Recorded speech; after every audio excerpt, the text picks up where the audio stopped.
Aerial threats amid heightened regional tensions. Israeli airstrikes targeted Damascus yesterday, killing 3 people and wounding dozens more. The attack struck parts of the Syrian Defense Ministry, causing significant damage, Joseph Eckerson reports. Video footage showed a massive column of debris and smoke rising over the city. The strikes were broadcast live on Syrian television. Ukraine's President Volodymyr Zelensky reshuffled his cabinet today, appointing new officials to boost domestic weapon production. The move comes as the country faces ongoing Russian aggression. Sviridенko is among the new appointees tasked with energizing Ukraine's war-weary government. A former nurse in Onawa, Iowa, was sentenced today to over 3 years in federal prison. She was convicted of stealing pain medications from nursing home residents. The opinions expressed on this program are those of the host or guest and should not be interpreted. Oh, and we are gonna fact. We're gonna have some Independent opinions fact-checking flying. and corrections are encouraged. It's just We got a cup of coffee in here, please.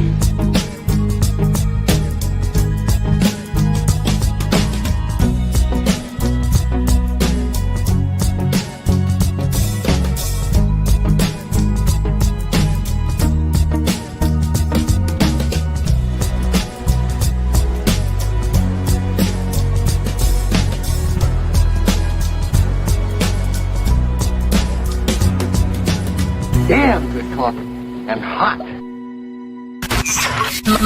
My dog is your mind's best friend. I don't know. I don't know about that one. Oh, I'm overdressed. My dog is your mind's best friend. Wake up, America. You've got a dog that needs walking. That's right, sunshine. Just put on a big pot of strong coffee and get ready to type your little hate mail with your opinions about kumbaya and flat earth insanity. Stand-up comedy? You want stand-up comedy? Well, we've got sit-down comedy. It's time for Coffee with a Dog. Body slam. You make me laugh. Why is my color off? I want to know. Who knows? My color is off, and I don't care. This is the color you get. You're getting yellow matte. I don't know. Auto white. I don't know. One of these days, you know what? Screw it. You get me yellow matte.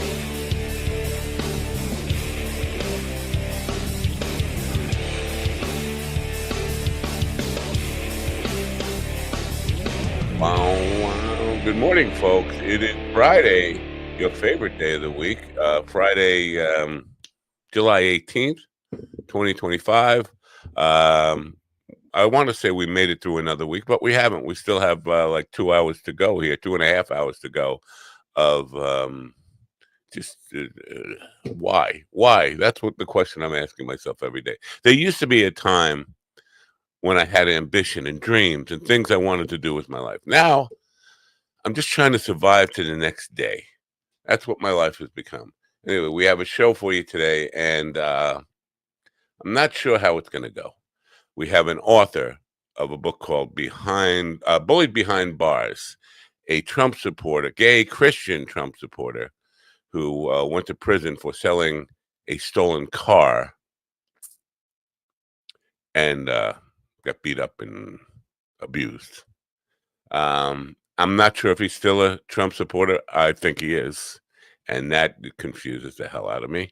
Why he's on this program is really confusing because either he or his publicist have never seen 30 seconds of this program. If they did, they'd know what we think of Trump supporters, and it's not a flattering thing. So there you have it. So today could be a little confrontational, to say the least. Ron Kane will be here, and Ron Kane just loves himself some Trump supporters. He actually goes to hang out with as many Trump supporters as he possibly can. He's looking for some right now. He's actually trying to get some extra ones to come in just to make the party even more fun. Anyway, that's what you can expect today. I'm going to play a commercial. We're going to get right to it. In just 1 second. Here you go. Have some Melodyne and chill out. Mind Bloom is helping people achieve life-changing clinical and personal breakthroughs, alchemizing both the psychedelic medication psychiatric care from psychiatric clinicians, coaches, we call psychedelic guides, and a lot of content and meditations and programs into this really transformational experience that, because it's delivered at home, costs a lot less and is a lot more convenient for people to receive.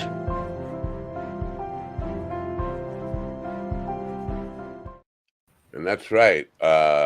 Good morning. In the room with me right now is the aforementioned Ron Kane, who has been missing in action for all 7 days.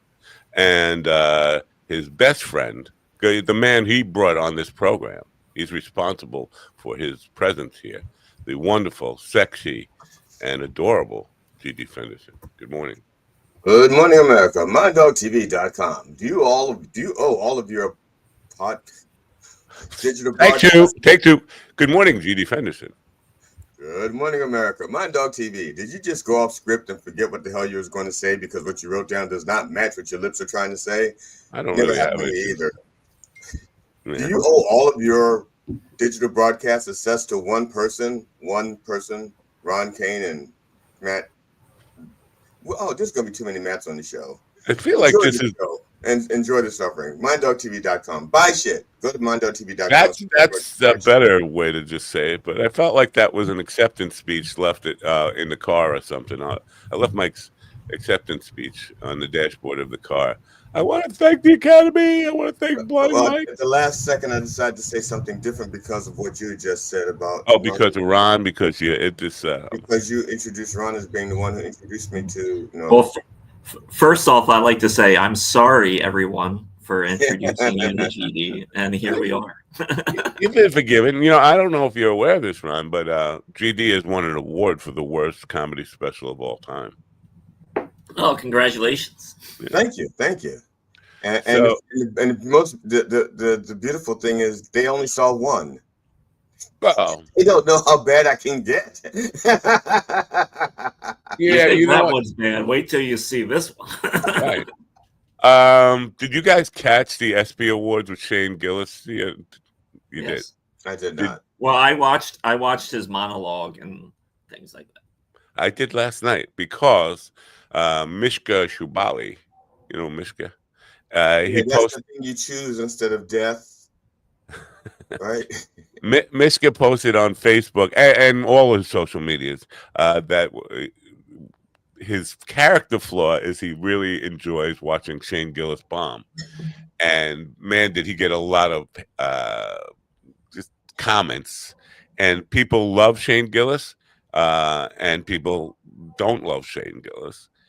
Most of the people who don't love Shane Gillis, it seems to be because of the political stuff, the people he hangs out with. But for me, and I said this last week, I know people like Shane Gillis. I know people find him very funny. He doesn't make me laugh for whatever reason. Oh, well, you just don't like him because of his politics. No, he doesn't really talk politics all that much.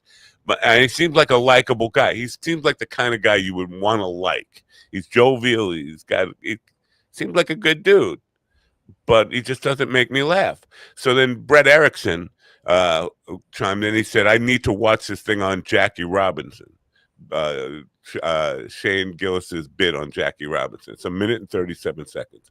I'd like to play it for you before we get started here because I am self-conscious. Are we going to get demonetized? Because I can't take another penny out of my pocket. No, we're not going to get demonetized at all for this because it's fair use, and I'm going to comment on it. Oh no, I can't. It's not that way. Hold on, never mind. I'll share it later in the second hour. But what it is, it's 1 minute and 37 seconds, and I can't see a punchline or joke in there. I hear people laughing, like he says Jackie Robinson, and people laugh. I was like, that's not a fucking punchline, Jackie Robinson. He's talking about when white people stopped being cool, when Jackie Robinson his first at bat, and it's just like white people used to have swagger. We used to be cool way back when, until Jackie Robinson's first at bat, and then the people laugh at that. Like, am I the only one who don't get that that's a punchline? Does it feel like a punch? Well, I'll wait. Okay, you'll see his later. I have two responses. First response is maybe he's done a bit before and people know what's coming next, and so they're laughing because they know what's next. Or And someone said this to me not too long ago. I said something and they said, well, that's not funny. I said, but everybody laughed. This was at a show and it's recorded. And I said, everybody laughed. It says, they laugh because you're an affable person. And I'm like, okay, but they still laughed. I almost felt that way with Shane too, because he's like he embraces. He's kind of like Jim Norton. He does embrace when the audience doesn't love it, and he kind of welcomes that. Like, oh, I thought it was funny. What I'm curious about is because the thing that they were commenting on when I wrote it into my script, it wasn't like a throwaway line, and in my script I expected a laugh there. You know, when I write a script, I highlight every place I expect a reaction. I highlight yellow if I expect a laugh. So basically, there's no yellow on it when there's two yellow lines. But when you say hello and when you say good night. Well, okay, 3. This one had a yellow line, and then I have red highlighter if I expect a groan. You know, but that's it. But now I'm feeling, because people are laughing at that. Like, that's, to me, there was not, and Brett offered me that as something that would crack me up. This one is guaranteed to make you laugh. And I didn't find one laugh in a minute and 37 seconds. He's talking about doing voices and stuff. Here's something, and Ron can attest to this as well as a comedian.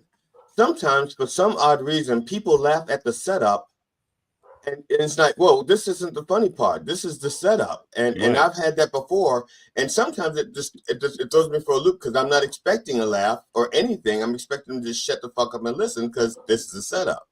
Somebody kill that dog. In my opinion, his SNL's set was very rough, and this set was very rough. The SB thing? Yes. Yeah, I thought that the Caitlyn, because I'm trying to give the guy some credit in some way. I thought the Caitlyn Clark joke was good. There's something about them both banging threes. Yeah, I mean, there were some funny jokes in there, but honestly, just in my opinion, there's from SNL to that, both of them were not strong performances at all. Yeah, say that on the internet, and you will be. You'll see the fucking hate mail I got for it. It's just like, I don't hate the guy. He doesn't make me laugh, and I know that he makes people. I did a paint party for 21-year-old girls, and I asked them, a group of 21-year-old girls, I asked them who their favorite comedian was. 9 out of 10 said Shane Gillis. 1 said Sebastian Maniscalco. I could not remember that guy's last name the other day. Somebody said Sebastian, and I came up with like that's all you really need, though. Sebastian, people know who you're talking. Well, they were like clicking their fingers. They were like saying, Sebastian, you know who I'm talking about. And I kept thinking like Bonafucci, you know, if there was an Italian spaghetti sauce and Italian last name, that's all I could think of. Bit of baffo, bada bing bo, bing bang bang. Yeah, all right. So we'll move on. I want to show this Shane Gillis thing because now I'm am I the only one not laughing at this stuff? Because the SB thing I thought was really rough, and you know, and Brett had telling me go see this piece. This is guaranteed. This is his best bit. If you don't laugh at that, there's something wrong with you.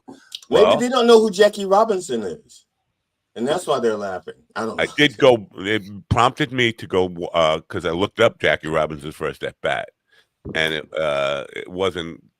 There was no truth in what Shane was saying too, because he was saying that the white announcers were like, "There's no way this boy's going to be able to hit whoever the pitcher was." They didn't say that. Maybe he got his because maybe he watched some movie and that's how it's portrayed. Because I know that there's been a number of Jackie Robinson movies, and so maybe he watched a movie and that became his history. Fair enough, but he did say, you can look it up. This is why I did go look it up. He said, the radio call is online. Go look up the radio call. And I did. And it wasn't anywhere near what he was saying it was. He's, oh, yeah, this got curly. It's got he's the fastest white boy around. You know, whatever. Nobody talk like that.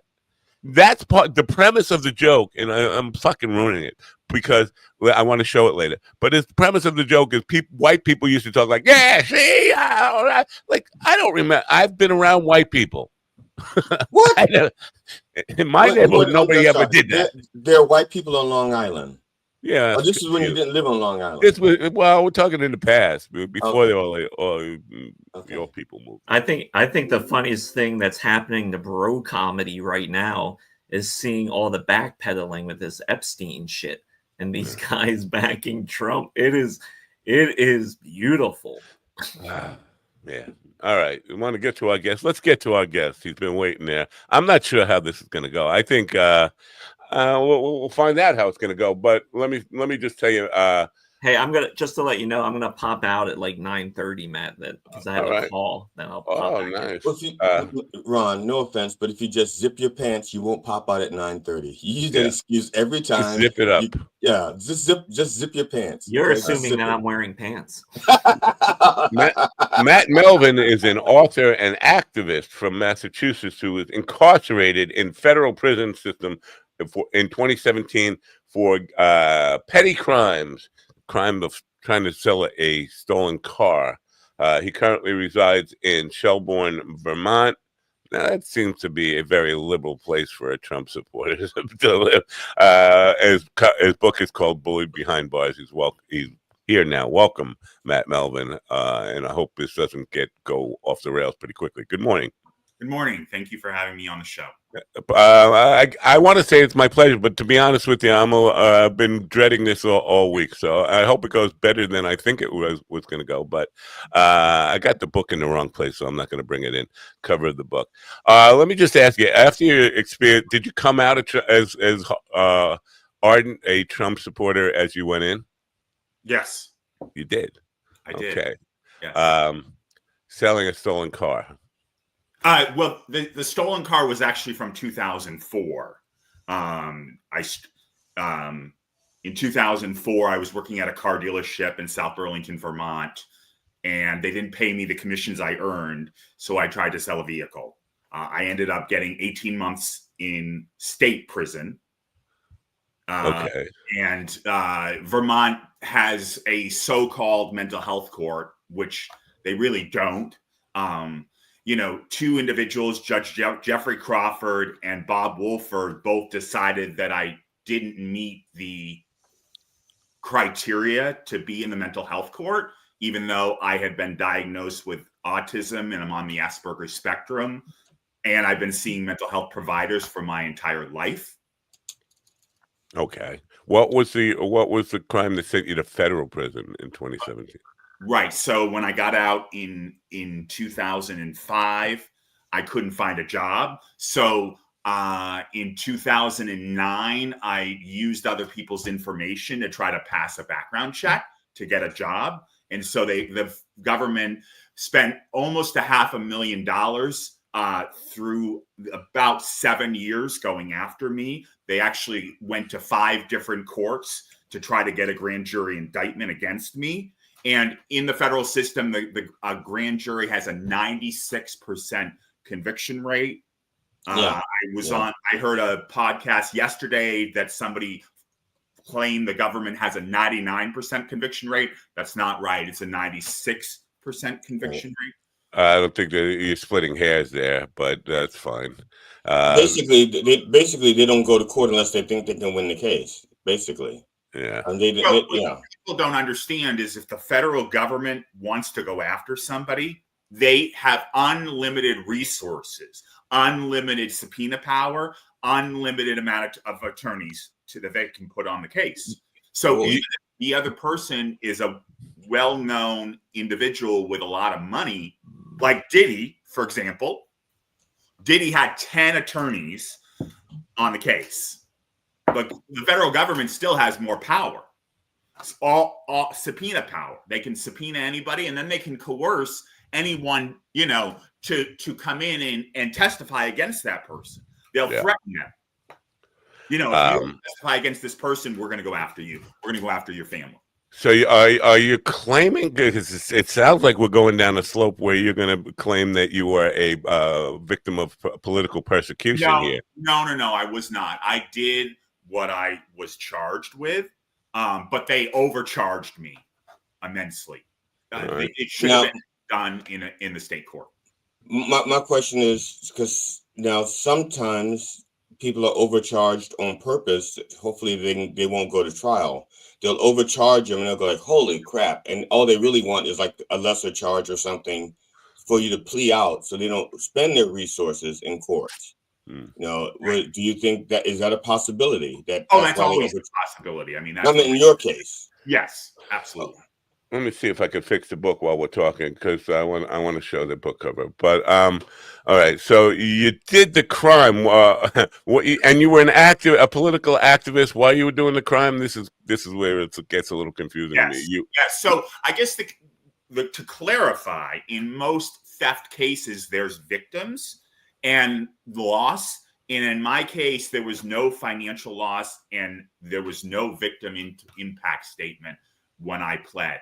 So that in my defense attorney, who's been practicing law for 30 years, he's never seen a case where the government's gone after somebody so adversely when there's no financial loss and there's no victim impact statement at sentencing.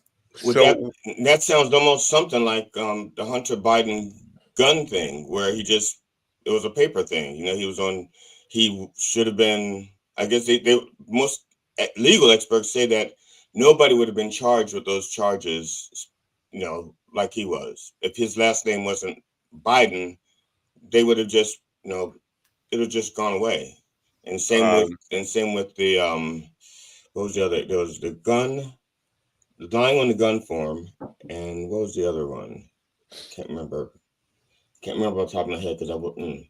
But basically, if his last name wasn't Biden, they wouldn't have done it. They would have gone after him like that. Why do you think they were extra aggressive against you?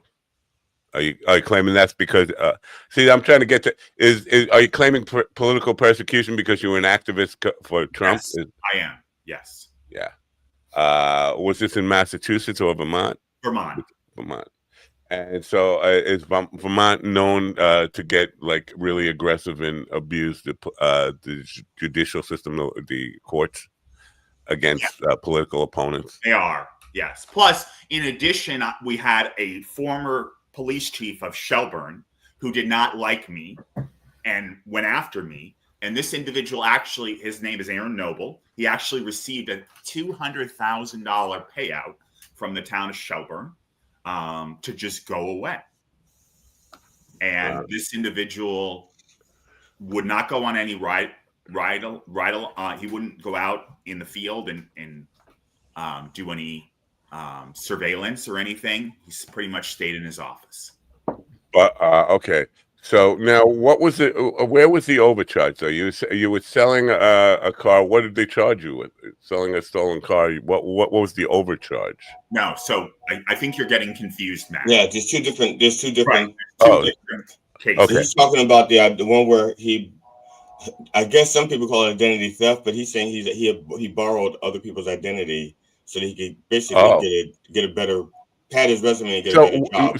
Okay, but where's the overcharge on that? What's the overcharge? I was charged with money laundering. Money laundering, and there was no money laundering involved. With no banking, no. How was I laundering money when I was doing work in my name? But I thought you had borrowed other people's information. I did, just to pass a background check, and then once I got hired, I was doing work in my name. Wow. Now, is it possible? Because I don't know how because sometimes the statutes read in a way that you can, and I'm not a lawyer, but I've seen this many times where the statute, let's say it's for money laundering, assumes that if you did not use that other information, you would not have gotten that job, and therefore you would not have received that money.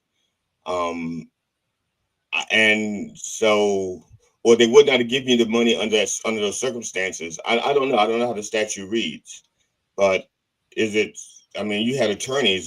Did they explain how they twisted the statute or what the statute was that they used? I mean, I would think that your lawyers would have said, "Okay, this is the statute. This is what they're trying to say you did." Yeah, exactly. I agree. All right. Now, when you go to prison, you were abused behind bars. I was. Was it Did you get a reason you were? Is it because you're gay? Is it because you're a Christian, or is it because you're a Trump supporter, or all three? Because you had because you are autistic. Yes. All four. All four. Yes.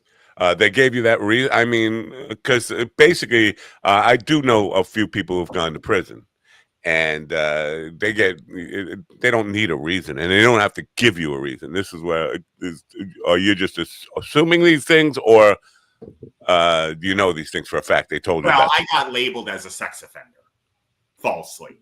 Wow. Because I wanted to go into the mental health unit, and unfortunately, the mental health unit is full of sex offenders. All right.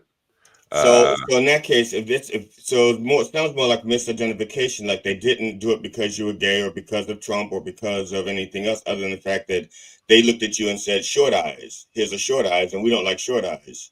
And being prisoners, they didn't do their due diligence to make sure that you were not at short eyes. They were just saying, hey, look, another piece of ass. Right, because typically in prison, they'll take your name, they'll give it to a loved one, and then they'll Google your name.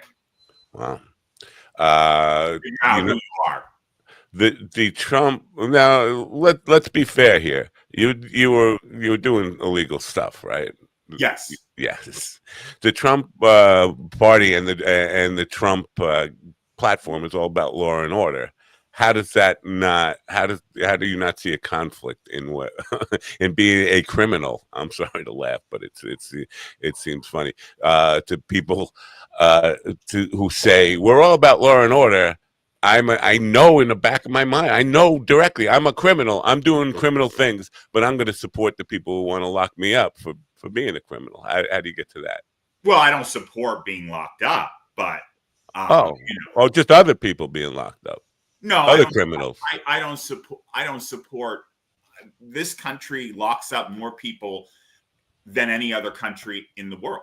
Yeah, but that's the business model. Continue making that liberal talking point. Go ahead, continue that. I want to hear where that's leading. It's a for-profit business, right? So it's never going to change. I've had people ask me, is the criminal justice system ever going to change? No, it's not. Okay, but this is where you're supporting someone who just recently opened up a bunch of new prisons, privately owned. Right. I was just going to say it is going to change. It's changing in the wrong direction. Right. And we're adding more for-profit prisons, and the idea is to lock people up. So, but it was good to hear you at least affirm the idea that we lock too many people up. But in your mind, not in your mind, in reality, you were committing crimes and aligning yourself with people who want to lock up more people, want to use that system to keep locking people up. I don't understand. I'm sorry. I have to. I'm having trouble. I have two Matts here, and I don't know how to distinguish between the two. Okay, mustache, Matt. Damn it. The very people, these law and order people are skirting law. There is not law and order. It's bullshit. But I'm trying to get to the idea of the conflict of interest. I know I'm a criminal. I want to align myself with people who are saying lock up the criminals. It doesn't make sense for self-preservation. But that's it. He's not lining himself up with people who say lock up the criminals. He's lining himself up with people who are criminals, who want to lock up other people who aren't as bad a criminal. But the talking point. Okay. The talking point that you are aligning yourself with is lock up the bad guys. You know in your mind you're being a bad guy. Yes. Well, I know in my mind that I made bad choices. Oh, but so the other people in prison, they didn't just make bad choices too? No, everybody's making bad choices. I mean, okay. Let's get back to the fact that the reason that I did what I did was because I couldn't pass a background check. If the background checks weren't so prolific in this country and I could get a job without having a background check, then we wouldn't be sitting in this position. And if I was allowed into the mental health court back in 2004, completed it successfully, I may not have a record today. So we may not even be here. Ron. I'm sorry. It sounds very much like excuse making. I've had a million background checks. I got jobs my whole life. You know why? Because my background is clean. Yeah, I had my. You got to go, Ron. I just muted his mic. So let me remove this book. Hold on a second. When I would need a little more notice when you just pop out. Anyway, I'm sorry, Matt. I mean, this is what I'm expecting. It sounds like you're making an excuse that the background checks are the reason that your background is not attractive to employers. The background check. I know plenty of convicts too, by the way, who were able to get gainful employment. You went to prison because you did wrong things. Yes, correct. I agree with you. All right, and you aligned yourself with people who just say, "Yeah, we're gonna put away people who do bad things," and don't have this idea that there's an excuse. Oh, background checks are a reason we need to kind of loosen up. Those people aren't making that case. They're saying we need further background checks. We need to look into they're hiring Palantir to look at everything you do. And kind of use that against you in your past. So what I'm trying to get here is the conflict of interest. These are the very people who you support are against you first of all, in that operation of whatever it was, the money laundering or identity stuff, all of that stuff. And then secondly, the gay stuff, they are not supportive of you in any way, and you align yourself with them. I'm trying to understand how that self-preservation gets overweighed by your hatred of immigrants or whatever you align them with. Words in my mouth. I don't hate immigrants. I'm just saying, let's start there. Let's start there. What are the Trump policies that are so attractive to you? That we want people to come to this country. We want them to do it lawfully and not just cross into the country. We currently have a $1.6 trillion deficit. We can't even feed our own people. So bringing in all these folks that are crossing the border is only crippling the economies. I'm sorry. Everything you just said is really wrong. Everything really verifiably wrong. I mean, it's so fucking wrong.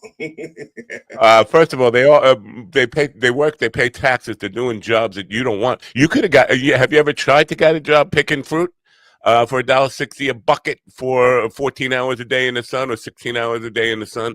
I have. I've done that work. So these people are not just coming and abusing the system, but nobody addressed. The idea is not about addressing immigration and how to do it legally, because a lot of these people would do it legally if given the opportunity to do it legally. And we have an express line if you happen to be white and European, but if you happen to be brown, South African,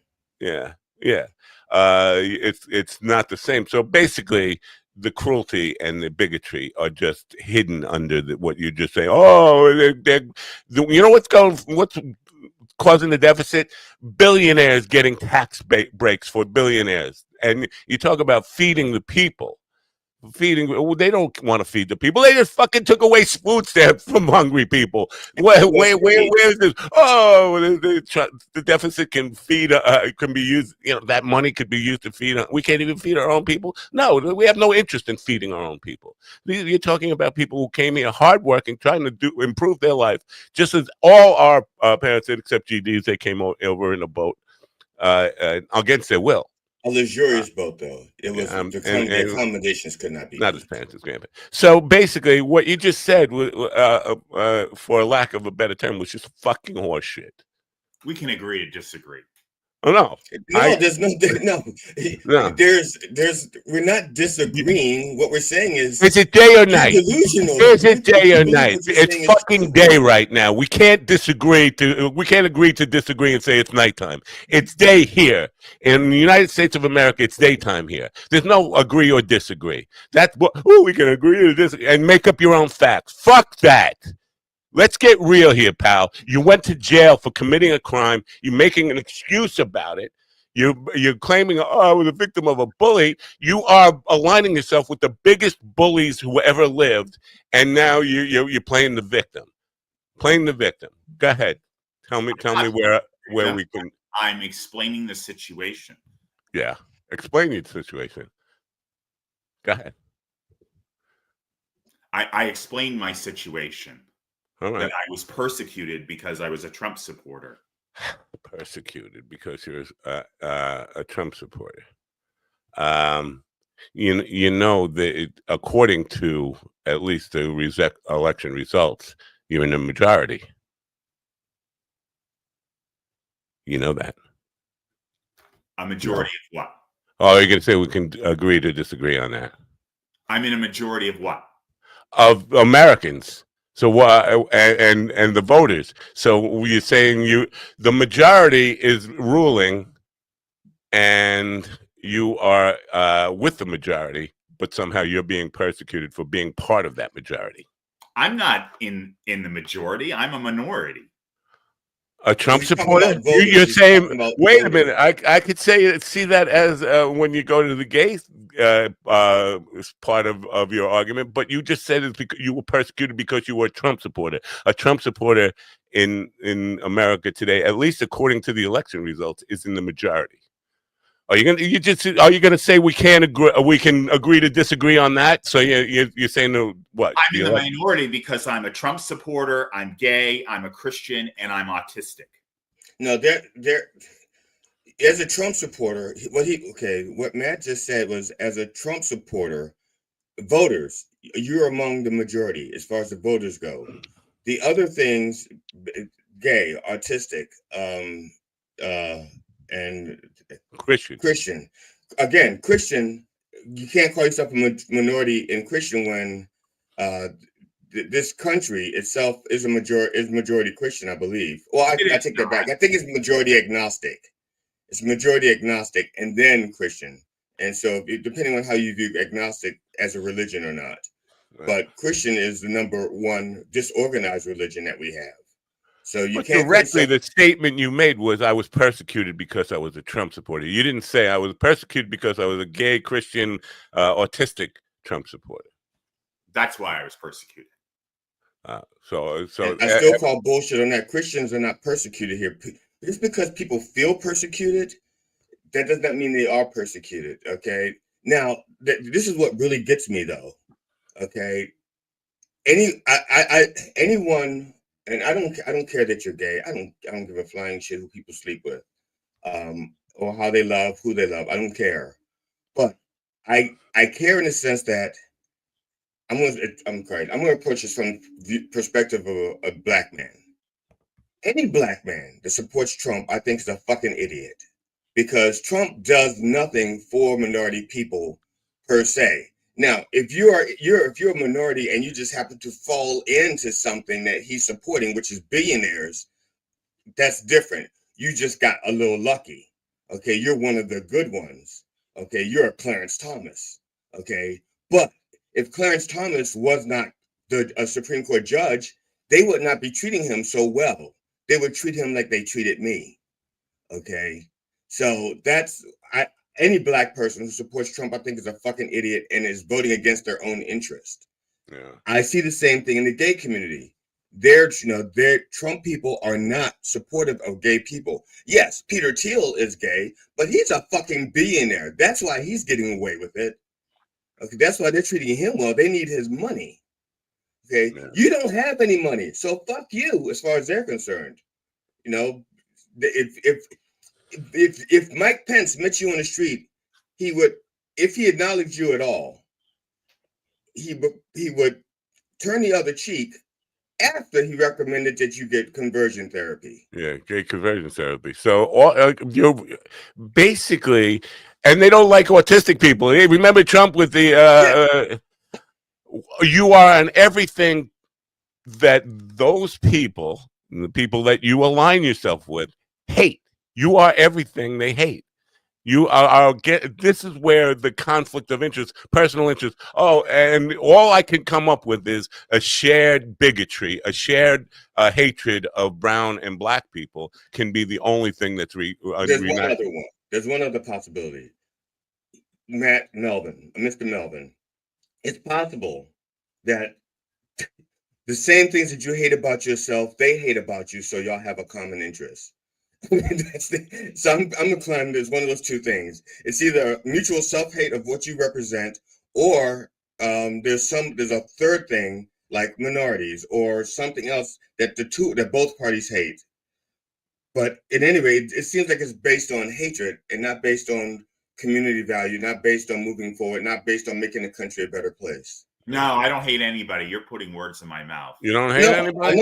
I didn't put the words in your mouth. I'm asking a question. I didn't put words in your mouth. I'm asking a question. That's totally different things. I'm asking possibilities. I'm not putting words in your mouth. I'm not that type of person. And I don't hate anybody. You don't hate anybody. Everybody hates someone. I don't know about that, but it's beside the point. There are people I strongly dislike, but hatred, I don't hate anybody.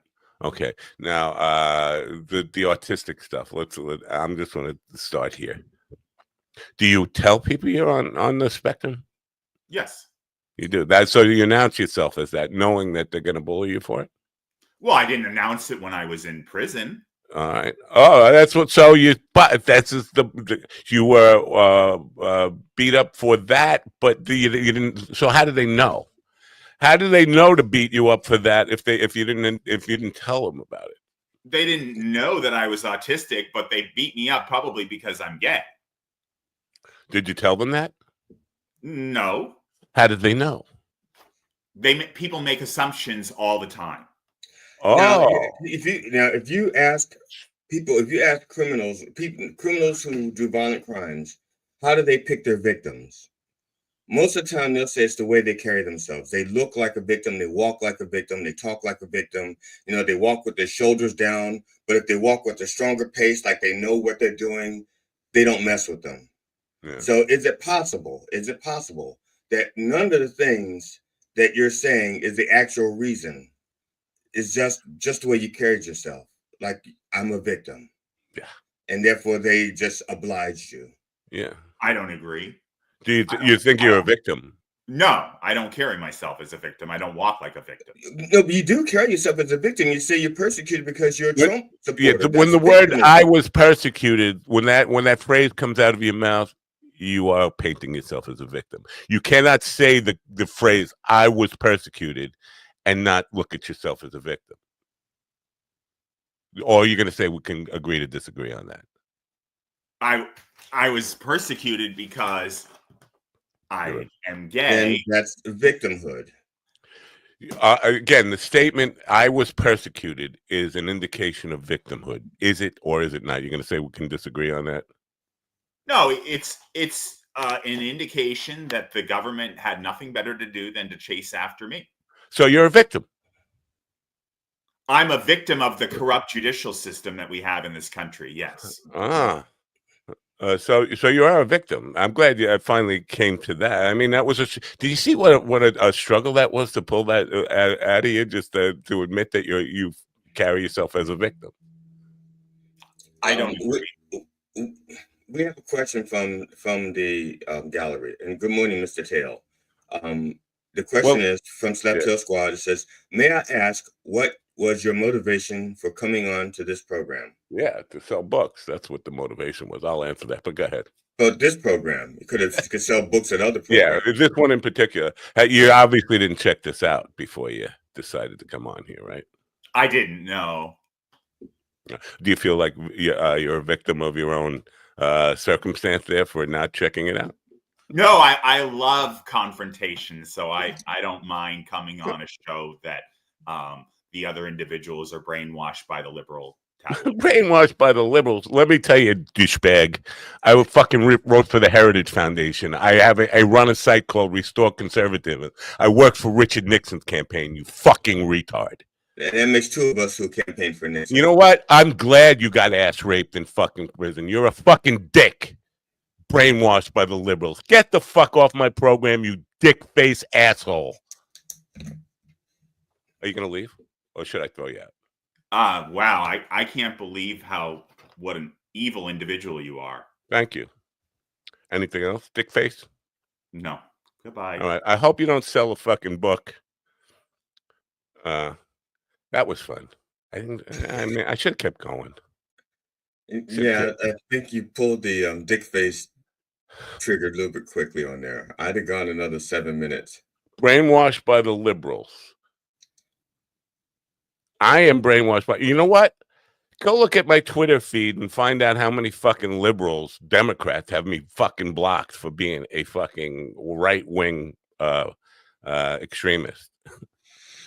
The idea, you don't know what you're talking about. You go on a program you don't know anything about, and then you accuse a host of a bias that you don't even know he has. So, fuck that dude. I knew it was going to go like that. I'm glad at least one of these, my prejudices towards how the conversation was going to go was absolutely right. I suspect that you were making Mr. Melvin pay for the fact that Mr. Vahey wasn't as nasty as we thought he was going to be. And you were loaded to take him out. Like, God damn it, somebody's going down this week. And this is Friday. This is the last guest. I'm jokingly convinced, kidding on the square, that if Mother Teresa was the last guest we had, you'd have had all this pent up energy and said, you stank whore. Yeah, that's all I could say. Yeah, I think I hate to agree with you, but I think there's some truth in that. Well, I'm teasing, but it's no, it's fine. You know what? This fucking guy, first of all, he's a fucking criminal, and he won't admit that he's responsible for him going to jail. It must have been persecution. You fucking committed crimes, just like all the other fucking criminals that are in love with Trump. You went to fucking jail for crimes you committed, and then it's somebody else. It's always somebody else's fault. Again, background checks do not never stop me from getting a job. You know why? Because there's no fucking criminal record. Even though I know my family was fucking criminals, they could have looked into that. They go, "Oh, you didn't get," and I could blame every job I didn't. Oh, well, you must have found out about my father, right? My brother had a criminal record, and he got a job for the state, a good-paying job for the state, where he stayed for 15. He was there for 30 years, and he had a criminal record. Now, he did not steal an identity, but I did write his resume for him, and I did fill out his job application because my brother was a functional illiterate. Once he got the job, he could learn how to survive the job and not be fully literate. But the applications and stuff like that, he was like a 3rd, 4th grade level writer. So, yeah. And he got a good job. My sister, who did time in a state prison, got a good job when she got out with the state of Maryland. Again, I helped her with her resume and her application, but she was very smart anyway. She used to work for a law firm, which is how she got in trouble, how she got arrested. So don't buy this guy's book. That's all I'm saying. Don't buy his book. Yeah, I mean, you got to not buy the book. You got to not buy the book. That's what we're saying. Yeah, because I'm not saying it's not more difficult to get a job if you have a record. I do know that. I do know that it is, but it's not impossible. No, you know what? I don't know. I'm sure there's a lot of people who are going to say to me, "GD, you're full of shit." It's really, really, really, really hard to get a job. It also depends the state you're living in as well.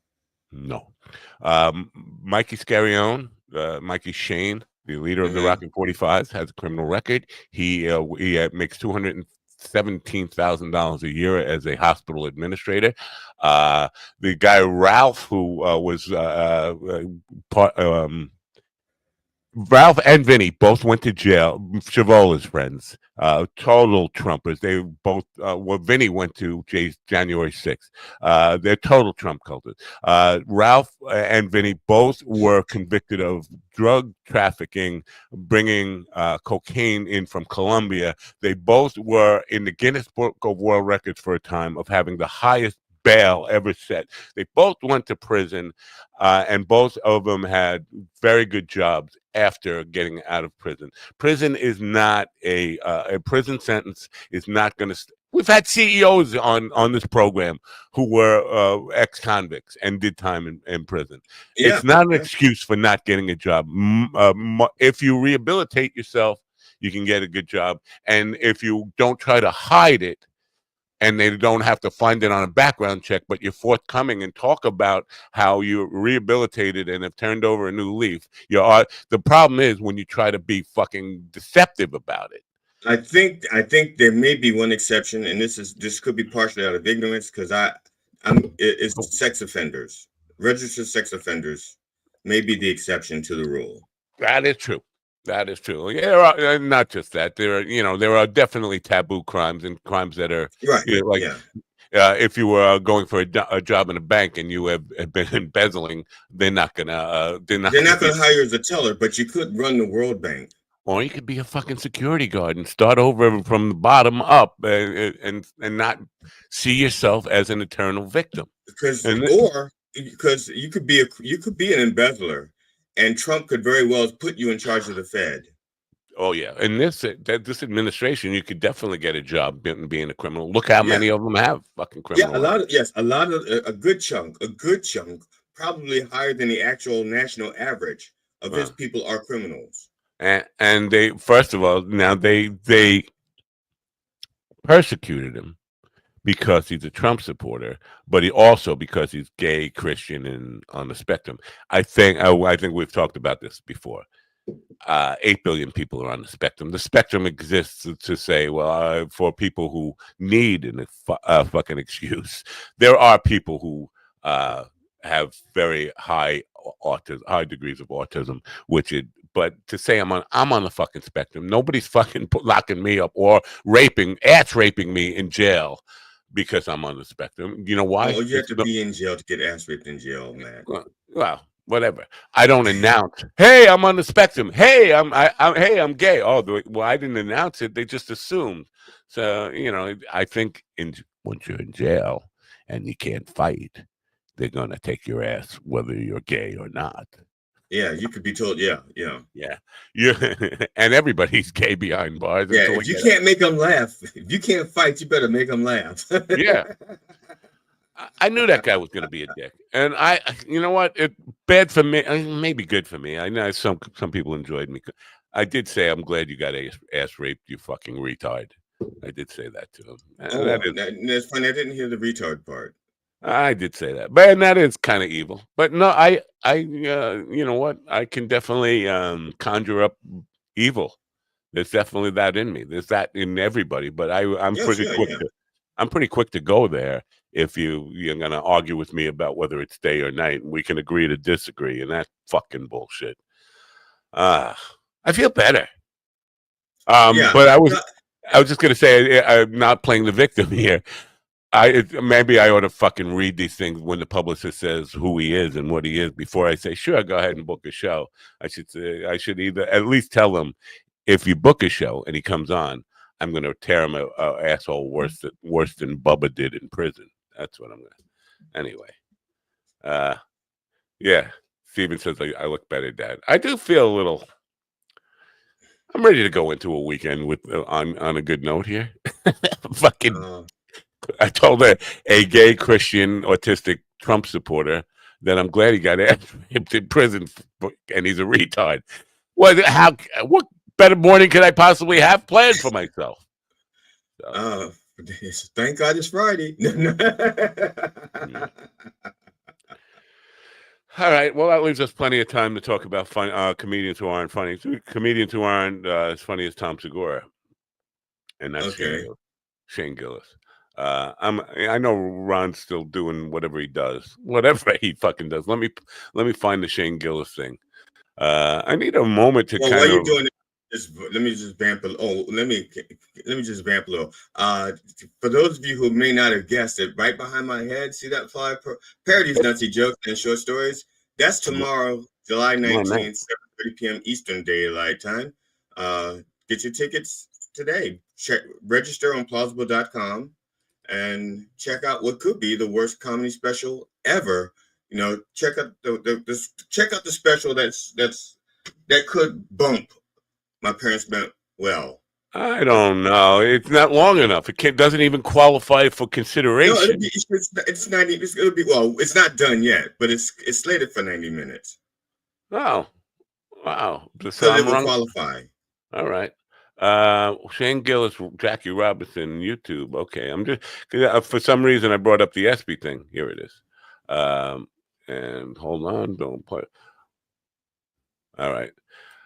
We're going to take this from the top here. So, and you know, this is I'm just going to say this is this thing that Brett Erickson. And I like Brett. Brett's a good guy, and I don't think he likes me too much, especially since if I don't enjoy the comedians that he is endorsing, he doesn't love that. But white people used to be cool in America. All right. A long time ago. What was? Why was that? You heard that white people used to be cool in America, and you heard just a tiny smitter, and then he went. And then they laughed. Gave him the cue to laugh. Yeah. Okay. So I didn't see. That's not really funny to me. Watching at home, especially, I don't. Yo, dude, the height of white people being cool was us going. We're like, man, that was as cool as we got. We're like, man, see, man.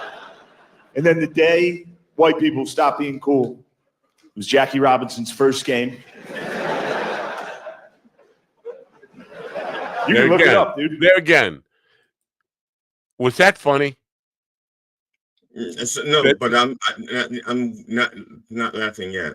The end of white people being cool was Jackie Robinson's first game, and you heard like a half a dozen people laugh a little bit, and then he went, "Okay, laugh more."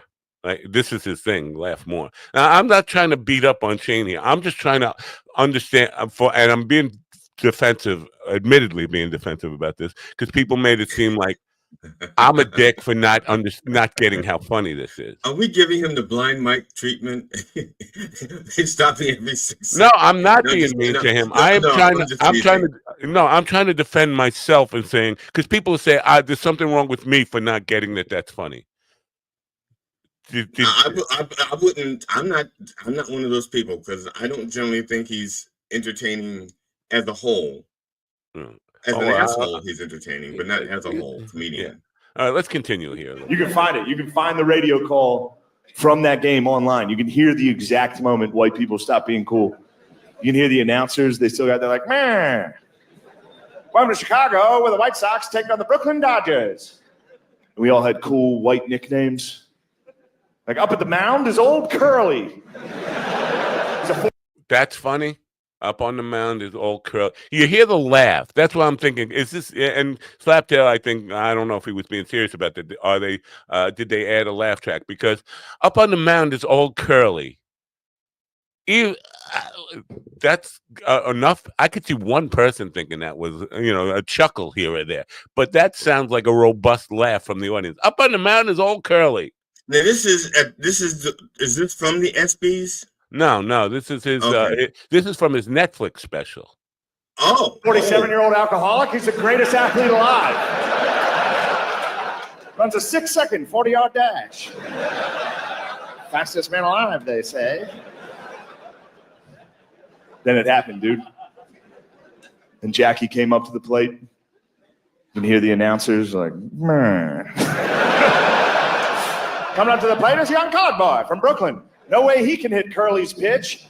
Here comes the pitch. Fuck, home run. All right. That was it, dude. Jackie hit the ball so hard he knocked that voice out of all the whites. Not one of us has talked like that since, dude. One swing of the bat. We're like, all right, yeah, that was pretty good. That was good. All right. It's time for us to focus on computers. Okay, that's the bit. Now, I just want to say only one white person had that voice, and that was Edward G. Robinson. And maybe it's a regional thing, but I've known white people my whole life, and even people from before my time. Nobody talked like that because I'm not from. Except in the movies. That's what I'm thinking. That's what I'm thinking. His reference is from like a movie, Edward G. Robinson, because Edward G. Robinson's voice was like that, and it was so iconic that it became like the voice for like probably 14 or 15 cartoon characters. Right, but it was never thought of as cool. That wasn't cool.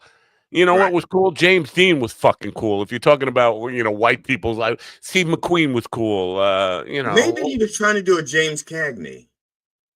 You dirty rat. Even Cagney wasn't cool. He was his grandfather. I'm just saying, as a criminal, that one scene was you dirty rat. You that maybe I don't know. I don't know.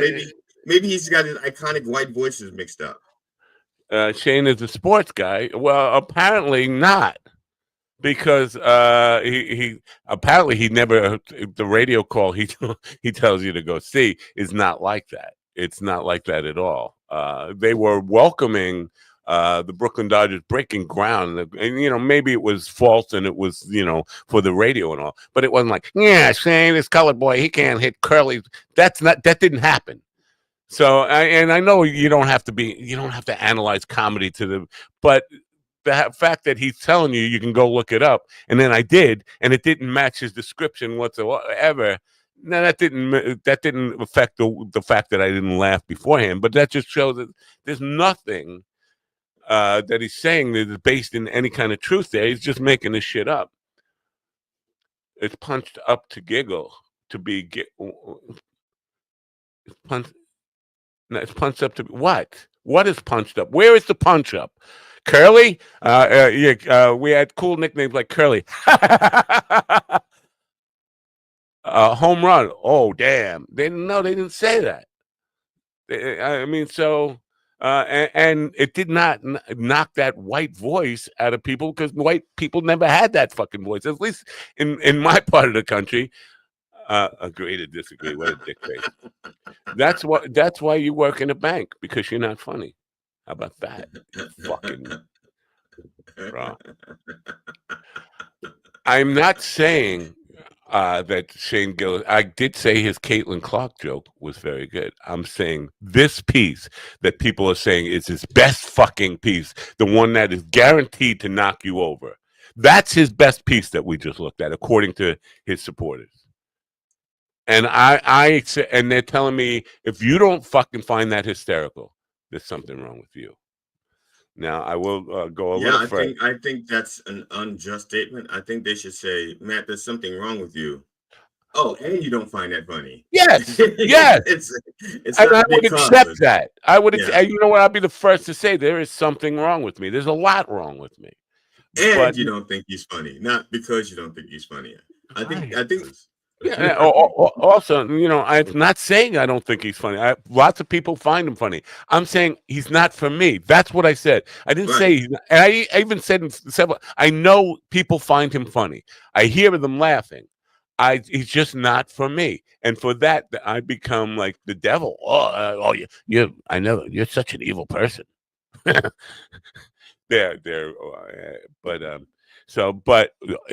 just want to go one step further with this. And this is a beat up. No, it's not a beat up on Shane. It's kind of where we are in the state of comedy right now. Brett said, tell me that piece isn't objectively hysterical and original. It's not. It's original because nobody else would think to be that bad. Well, right in the comments of the video, it says, this is a bit that Conan O'Brien did 12 years ago on his show. Verbatim, word for word. Now, I don't know about verbatim, I can't see Conan O'Brien making it that bad. I would like to think that he's funnier than that. Yeah, that was my first reaction, too. I was like, that seems a little tame for Conan. But can we verify that? Is there any way to... No, I asked Grok. I wanted to bring that Grok thing. I bookmarked the Grok thing. Maybe I could bring that up. Hold on. How do I even find my bookmarks on? But I asked Grok, and Grok went back to that that exact clip, and he said, there are people who say there's a Conan O'Brien a bit about Jackie Robinson. We haven't been able to find. Grok is saying, because Grok has been on the case about this. It's probably the same show that Zsa Zsa Gabor had her pussy on. Yes, that's possible, I guess. You know what? I think Zsa Zsa did a Jackie Robinson bit. But anyway, so he's just saying it's original, and within the comments of the thing, people are saying it's a direct ripoff. I thought that's pretty ironic. You're going to tell me that this is something. Late Show is being, he wants to go on to the Colbert thing. We could talk about the Colbert thing. Yeah. I didn't get this. I haven't seen that episode yet, but I did last night after I heard it. I recorded it. I haven't seen it yet. Well, I went back and looked at the monologue. Now this has been. Yeah, I saw that monologue. I saw the monologue, but the late night host since Steve Allen had the Tonight Show. Late night hosts have been doing that to their parent companies forever. Johnny Carson used to Letterman made a fucking sport of it. Every night would make fun of GE when they bought the company. Yes. And I think Colbert actually thought he could get away with that. But basically, he was saying, I think he went a step too far by saying the company was doing it as a bribe. They wanted the merger to go through. And that fucking made some people a little nervous. Like, wait a minute. Even though he just spoke the truth.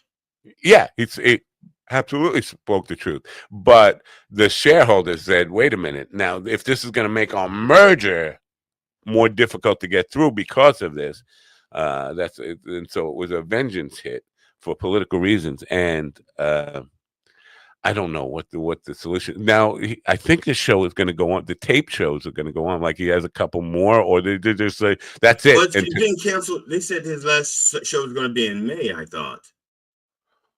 See, that's wrong. I mean, not wrong in the sense of right or wrong. I mean, that's risky to say we're going to give you airtime to rip us. No, it's Grand possible. Canyon. It's possible that his show is going to stop, and like you're saying, they'll just run repeats until May. But that's a long fucking time to run repeats. Yeah.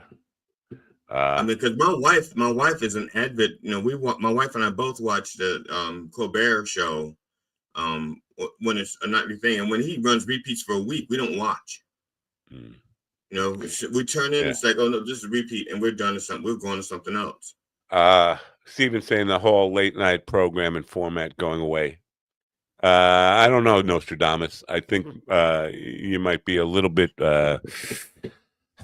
presumptuous, a little bit too early with that doom and gloom. Like that's a Mark Twain thing.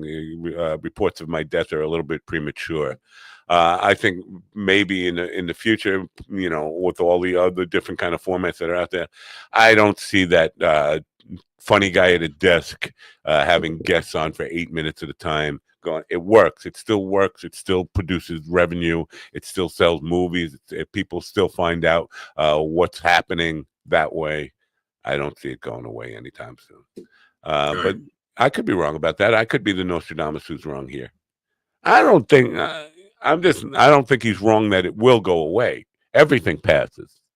Sure. I too shall pass. What was that? What was that? What? I too shall pass. Yes. But I am passing right now. We don't. Oh man! Damn, but, Matt, come on. I know. Jeez. I told you I did the hot dogs and beans thing the other day. But will you at least mute your mic when you do that so it doesn't come over here? I don't have to smell it through my earbuds. I don't know. Mute.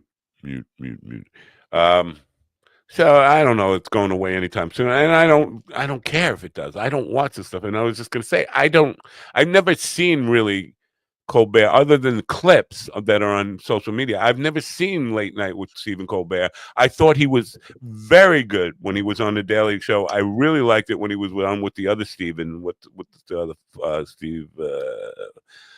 They used to do Stephen versus Stephen, but. The one who did the 40-year-old virgin, that guy in the movies. But they were both Carell. Yeah, Carell and Colbert were both on the Daily Show at the same time, and I thought they were hysterical. They were the best parts of the program. Not that I didn't enjoy Jon Stewart, but I thought they were the best part of it. And then I liked the Colbert Report. Yeah, I like that. But I have not ever watched, and I haven't watched television in a very long time. So, but Oh, ending on that channel, he meant. Oh, well, that's a whole. Oh, so and that doesn't seem to make sense either. Like, because they have the Taylor Tomlinson following him, right? Is that correct? I thought her show had already ended. Not already. I thought they didn't pick up her contract for another season. So I thought once the season runs out. Wow, I did not know that. But that's. I think that was her choice. I think she wanted to go back to stand up. I'm not certain. I don't. That's interesting. See, that's how much out of the loop I am. I didn't even know that. Yeah, but I thought that was announced like a few weeks ago. Yeah. So what would they? Because Steven's saying CBS is going to do away with it. Now, what are they going to put in that place? Because they used to have the late show, and it was a movie, an old movie they would run before. What would CBS do in that time slot? Matt, just get ready. I think they're going to be contacting you. I think they want you in that time slot. No, they in this format, which is very different than totally different. Because I do have a desk. Yeah, I don't have a couch. But you have to. But they're going to go with the Fox format, so you have to have a glass desk and you have to wear shorts. And I have to come out and do a funny monologue, which is not. I can't ever do a funny monologue. You know that. I don't know. I've never. Again, the only monologue I've ever seen Colbert do on the program. They'll send you the monologue. They'll send you the monologue they want you to read. Yeah, the only monologue I've ever seen Colbert do on the program is the one that got him fired. Yeah, I went last night. I went back. I had to see what he was saying. He did say some brutal stuff. Yeah, and you know. It's kind of weird. I understand having somebody fucking insult you in your house on a platform, and you gave them the microphone, the desire to take their microphone down and unplug them and say, "Get the fuck off my stage." Like if you went into Chuckles Comedy Club and said, "Boy, does Chuckles suck? The owner's a fucking piece of shit too, huh? What do you think?" But I think it's a little bit different though, because I don't think Paramount. When Colbert started on that show, I don't think Paramount was a parent company at the time. That's true. I think that it was a different parent company, and I think so. He already had the job, and he just came with the territory. Yeah. So yeah. So it's not like they hired him and he pissed on him. He's like, "No, I'm already hired. You took over. I'm going to piss on you." They said it financially doesn't work anymore. It's just so funny that they said it financially doesn't work anymore after they paid Trump a $16 million bribe. To make it work, to be able to sell it. Now they're looking to sell it again. So are they the ones that are going to make that final decision? This is one of the things I'm wondering. Because the Colbert, they've got a number of Emmys, Peabodys. They have quite a few awards. They're a very popular show, That's lost revenue. So if Paramount's trying to save money, or make a better deal, their deal would have been better if they had the Colbert Show as part of their package, because that is a revenue generating show. So unless their problem is how much because I don't know how much money he makes. I have no idea how much they're paying him as opposed to the other people. I'm gonna just go out on a limb and say it's probably more than I pay you, Steven, and Ron all together. Whoa. You mean if you lump Ron, because I know Ron is getting the big bucks. You mean if you lump Ron in there, he's getting paid more? I can see me and Steven combined, but Ron as well? That's, ooh. Here's what, if you're tuning in late and expecting to see a gay Christian Trump supporter on the spectrum, he left after I called him I said I was glad he got ass raped in prison and called him a retard. He called me evil. If that helps at all. Oh, he didn't leave right away. He still stuck around. You said, "Are you leave or should I throw you out?" Right, and he left of his own accord. I appreciate that. So you show yourself out. I don't fucking hold the door for you. And the thing is, you fed into his victimhood, because now when she's going to find it, she's going to say, "See, I was victimized by Matt." Yeah, absolutely. I know that. I knew that going into it. But here's the last paragraph on his little fucking. He said, "The book is for or will appeal to anyone who has served time in prison. People who serve time in prison are not buying fucking self-help books. Served time in prison or has ever made a mistake and paid too steep a price for it." He didn't make a mistake. He fucking committed crimes, more than one crime, and he went to prison and got out and still committed crimes. And then he aligned himself with these phony people. Oh, we're the law and order people. This is not a mistake. This is a fucking. They call me evil. This is if you're a criminal and you go to pay your debt to society and you get out and you commit more crimes, you're not becoming a better person. You're fucking a criminal. And that's my thing is because the last sentence on their opening paragraph says, he came out a better person. So my thing is, okay, so he does not support Trump. He saw the evil of his ways. That's why I had to ask him, are you still a Trump supporter? Because I read that. Once you asked that, I couldn't ask that question because it's, you ruined it for me. You just ruined my day. And I'm so glad you got ass raped in prison. No. I did say that, but he learned to take responsibility for his actions. He doesn't even take responsibility for his words. Like I was persecuted. Oh, I don't call myself a victim. I was persecuted is calling yourself a victim. Anyway, he's not here. But the last crime that he committed, it was a victimless crime. All right, except for him, he was the victim. Right. And, Vermont is not exactly, I know they're a liberal state, but they're not exactly known for being aggressive prosecutions and going. I could see if he said it was New York City and maybe there's an aggressive prosecutor in there. The people in Vermont are fucking eating Ben & Jerry's. They're fucking smoking weed. They're laid back. They might as well be in like fucking, I don't know, Dubuque. And there was something I meant to bring up to him because he says, and the sheriff doesn't leave his desk. He doesn't go on ride-alongs. Maybe that's his job to sit behind the desk. Just because you're a sheriff doesn't mean you go out. Especially if he's like always that's the case. The sheriff, that's what the deputies are for. That's what the deputies partner. That was I was going to say that maybe that's his job, and I failed you because that question was on the tip of my tongue and I did not bring it out, and I apologize. Yeah, so I probably should have kept my temper and kept the guy on for a little longer because what if the book doesn't work out and you don't make any money? You can't get a job still, but people are still doing background checks. Are you going to end up going back to crime? I mean, because the book's not going to sell. Nobody's going to buy your little fucking boo-hoo book, Bully Behind Bars. Fucking Trump supporters don't buy books anyway. They don't even fucking read. I'm sorry, but brainwashed by the liberals. That's what set me off. Set me off by you guys so brainwashed by the liberals. I was anti-Trump before the liberals he was even on the fucking liberal radar. When he called himself a liberal and a Democrat, I hated the fucking guy. And because I knew of him for 45 years of watching his behavior. He ruined Matthew Music, which was the company I worked for. I had no connection there with the Matthew part.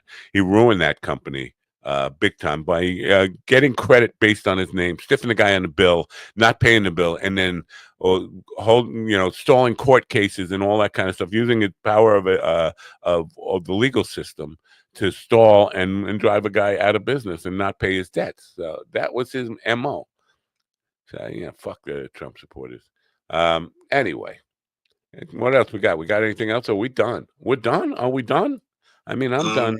We can't be done because I'm in the middle of texting something, so you have to keep talking. Oh, you're gonna text? Oh, who are you texting? You're texting Stephen your dick pics? Is that what you're doing? Oh no, it's a friend of mine about the show Saturday. So now let me ask you this: you're in the bunker. Who is you're just letting your friends come to your house for free? They're not paying the $5, right? Right. The $5 per device. Right. And then now, if I'm sitting there and they decide to watch me on their phone while I'm there, they're going to pay $5. I hope they're not that stupid. Oh, Stephen wants us to talk about his show last night. We will. Well, he's not here because he's in the fucking bank, fucking diddling himself in the back room there. I feel like I could send him the link and he could talk about it at 11 o'clock when he's on his lunch break. But I want to stick with you for a second. And fuck Stephen, he's not here, and he's a fucking. You know what? Stephen is a fat, gay Christian, autistic criminal himself, locked up in a bank right now. So, but that's a whole. When you're doing this thing, do you mic the room, or because I know you're gonna mic yourself? Do you mic the room? I mean, No, it's there's.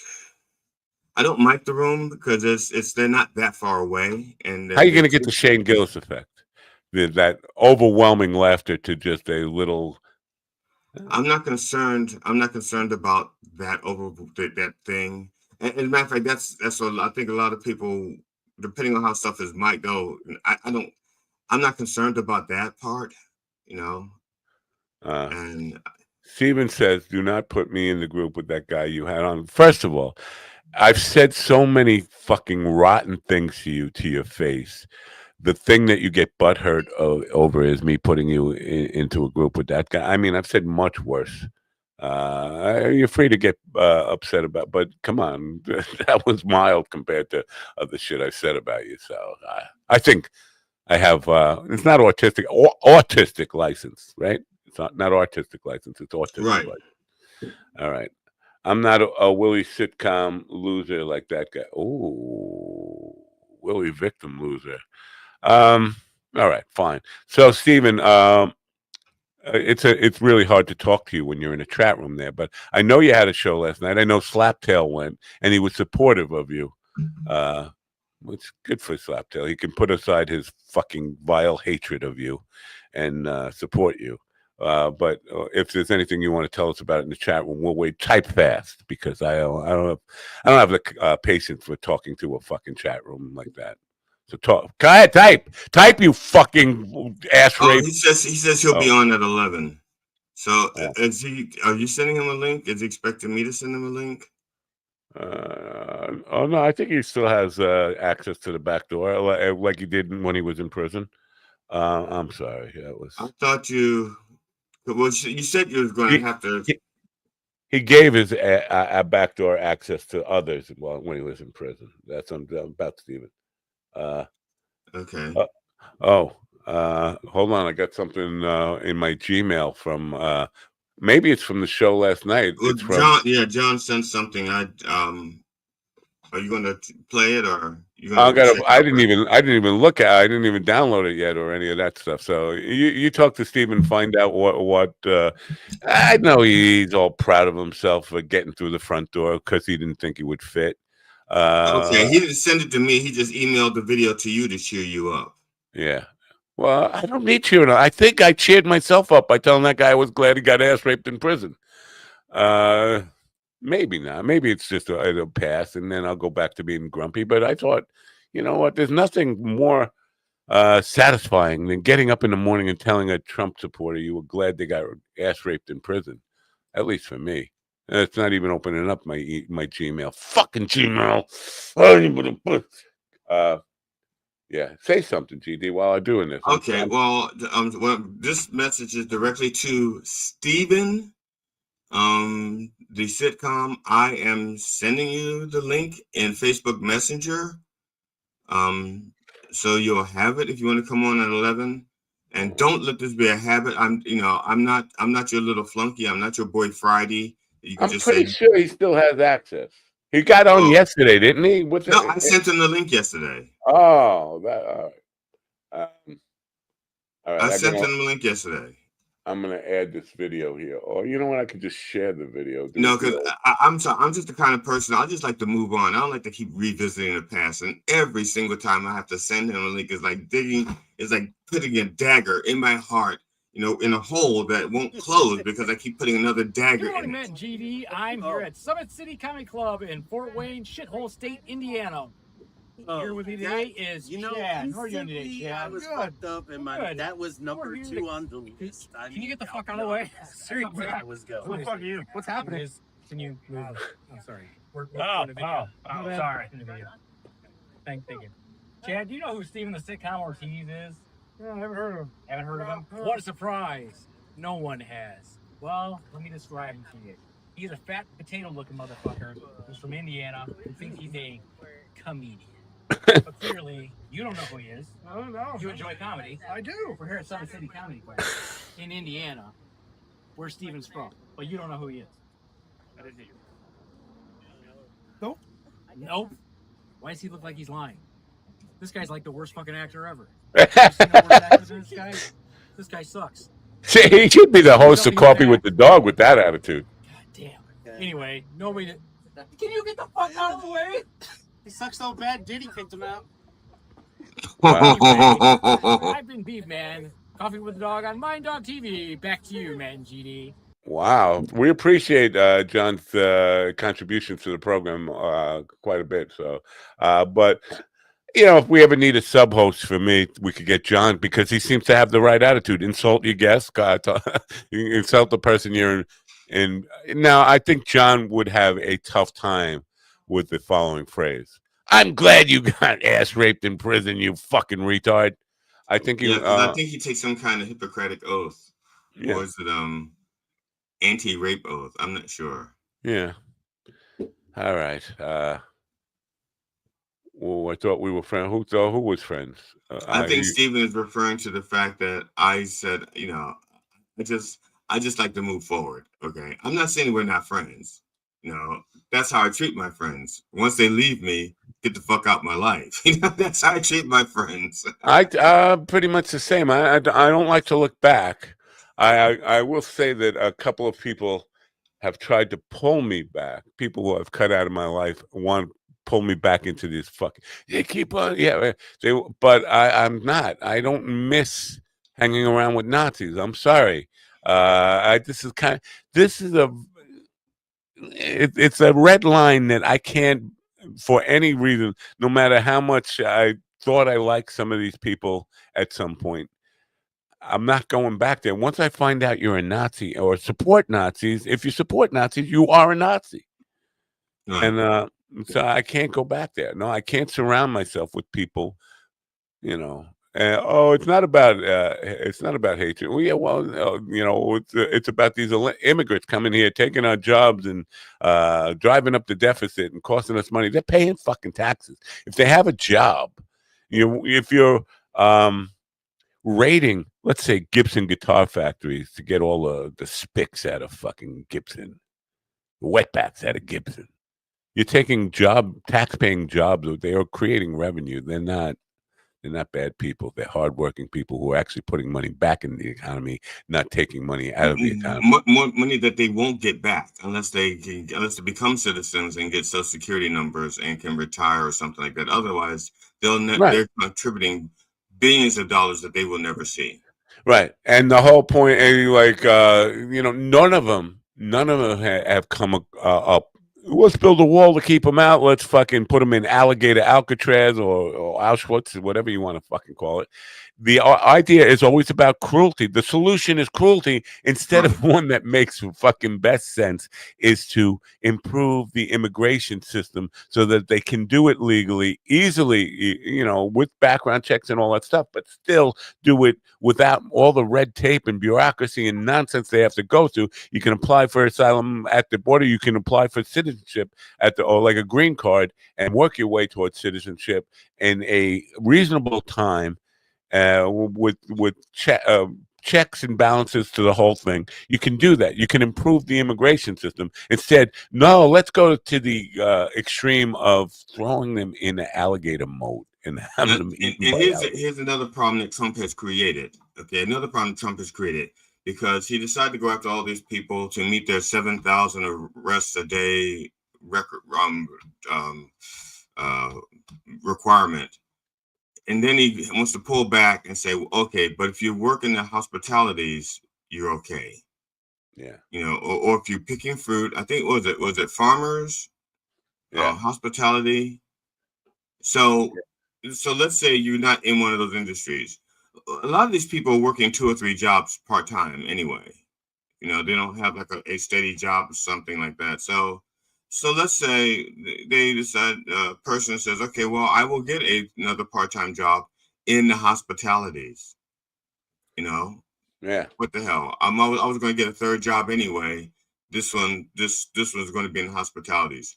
So what do? Deport them halfway? Because, you know, the other job is in one of the undesirable jobs, but this job is in the hospitality. So he'll be part-time deported? Yeah. One of the things they're freaking out about now are some of the Republicans who still can feel their heart beating a little bit. They are proposing amnesty for people who are doing their work. They're not committing crimes. They are contributing to society. They're paying taxes. They have real jobs. There is people for this movement, and then there are the MAGA people who are saying no amnesty, not ever. No, like you have no. All you have is venom for these people, and it's if they were white Russians, you don't fucking care about that. The white Russians, and I don't mean to drink. I mean the white Russians that live in Brooklyn that are all illegal immigrants. What about the black Russians from The Naked Gun? I didn't see the movie because there's in the original Naked Gun, he's in this club and he orders a drink. And the waiter comes up to him. He's like, "What do you want?" "I'd like a black Russian." Then the waiter looks at the screen like, "That's." Yeah. So, Ron, do you think I went too far by saying I'm glad you got ass raped, you fucking retard? No. I see that it ended early, so I figured you had enough of his shit. Because I did. Well, when he said I'm brainwashed by the libs, give me a fucking break. You don't even know anything about me. You don't know who I am. To say I'm brainwashed by the libs, you do a little bit of a homework. I asked him straight up, did you even check out the program you were coming on? No. Well, that you're a fucking idiot right there. I don't care if it's Stephen Colbert or if it's a famous show of Jimmy Fallon. I'm going to check it out before I go on there. I know. I can see what I'm getting myself into. The fact that you didn't even do that, you're a fucking idiot. So I'm almost positive. I'm looking for the email. I'm almost positive he reached out to me on either on TikTok or Instagram or maybe Facebook Messenger. But it was one of those, it's one of those secondary messages where he's not in the main thing. It's like this person's reaching out to you and wants permission.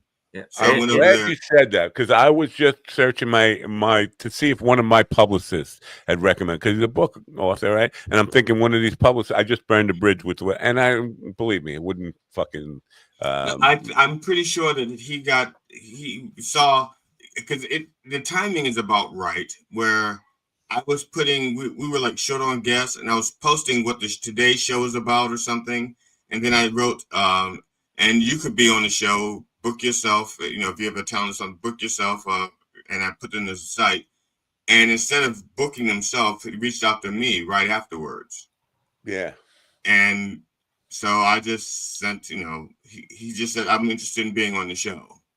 Yeah. I don't have anything from, I think you're probably right about that because when he started talking about like the different style of justice, rich and poor justice, like, yeah, no shit, motherfucker. It's been like this for decades. Ask anybody with brown skin or any poor whites that are in the system. Yeah, right. It's fucking broke.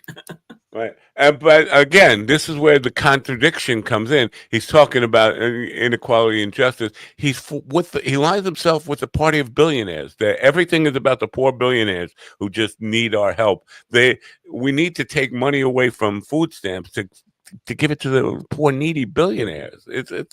I mean, I got a question for you guys. I feel like any representative that voted to keep the Epstein files, locked up and not debated, should they be allowed near any schools for photo ops? I've been asking Scott Perry that ever since he voted to keep it locked. I think that's a valid question. I mean, any senator or representative that has come out and said, "Oh yeah, we're going to keep this locked up," I feel like they shouldn't be near schools. Right? Yeah. No. 500, at least 500 yards away. Right? Whatever. Yeah. I mean, if you want to play this game where you're sitting here trying to like kind of justify pedophilia and rape of young girls, why should you be allowed near any school? And why would any parent want a creep like that close to their kid? Exactly. I mean, I wanted to, but there's no fucking tricking them in with this. But if I said to one of them, let's take an adult male is bragging about his right to go inspect 14 and 15-year-old girls naked and say things like, well, they'll let me get away with that inspection stuff. And then basically he wants to be alone with your daughter. Are you going to let him be with you? Oh, this is an adult male talking about being his privilege of inspecting 14 and 15-year-old girls naked and how he loves to get away with that. You're going to let him be alone with your daughter? If they would see that coming, well, you're talking about Trump. But if they didn't see that coming in, then they don't know you're talking about Trump. Obviously, they'd say, no way I would let that guy be alone. I'm like, well, you just elected him fucking president of the United States. Fucking imbecile. Well, think about the people that vote. This makes me laugh. Think about the people that voted for Trump because they said that because he was a younger candidate than Joe Biden. Yeah. And then the news comes out. Well, somebody, Brian Taylor Cohen said, wouldn't it be weird if, oh no, it wasn't, it was Kolinsky, who said, wouldn't it be weird if Trump ends up dying before Biden because of this thing, this the vein thing he's got going on? I don't allow myself that kind of optimism, to be honest. But last night it came out that this letter that's in a book that they made for Epstein for his 50th birthday. All his friends got together and created a book. And Trump supposedly wrote him this letter that he drew a naked woman and signed it out, like he signed his name with that squiggly little thing as her vagina pubic hair.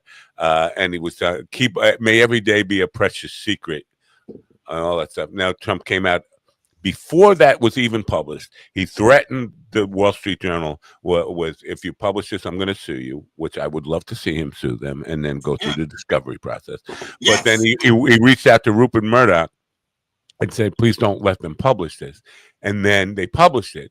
And then J.D. Vance said, they never even let us look at this before it was published. It's like, well, how did your boss know exactly what was in it and to call Wall Street Journal and to call Rupert Murdoch and threaten them if you didn't know what they were going to publish? So do you think J.D. Vance was licking his lips yesterday when that news came? Yeah, absolutely.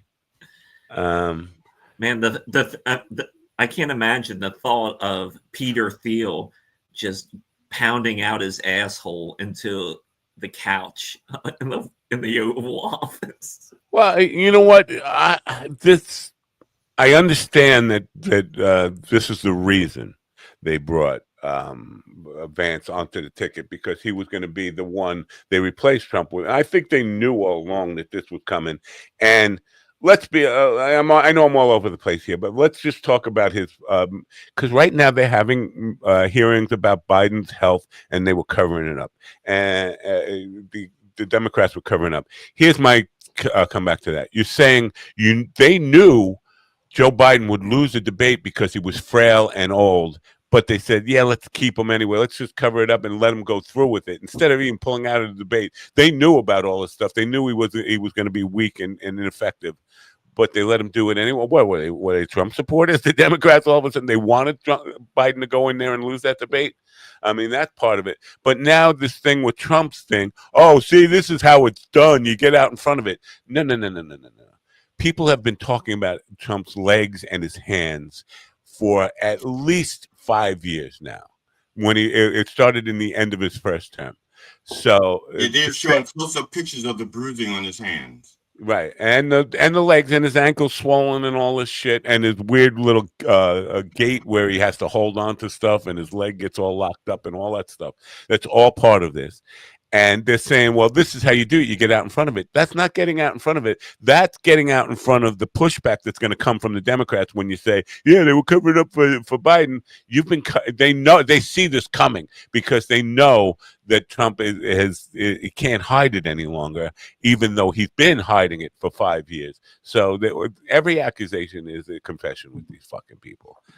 So there's that part of it. His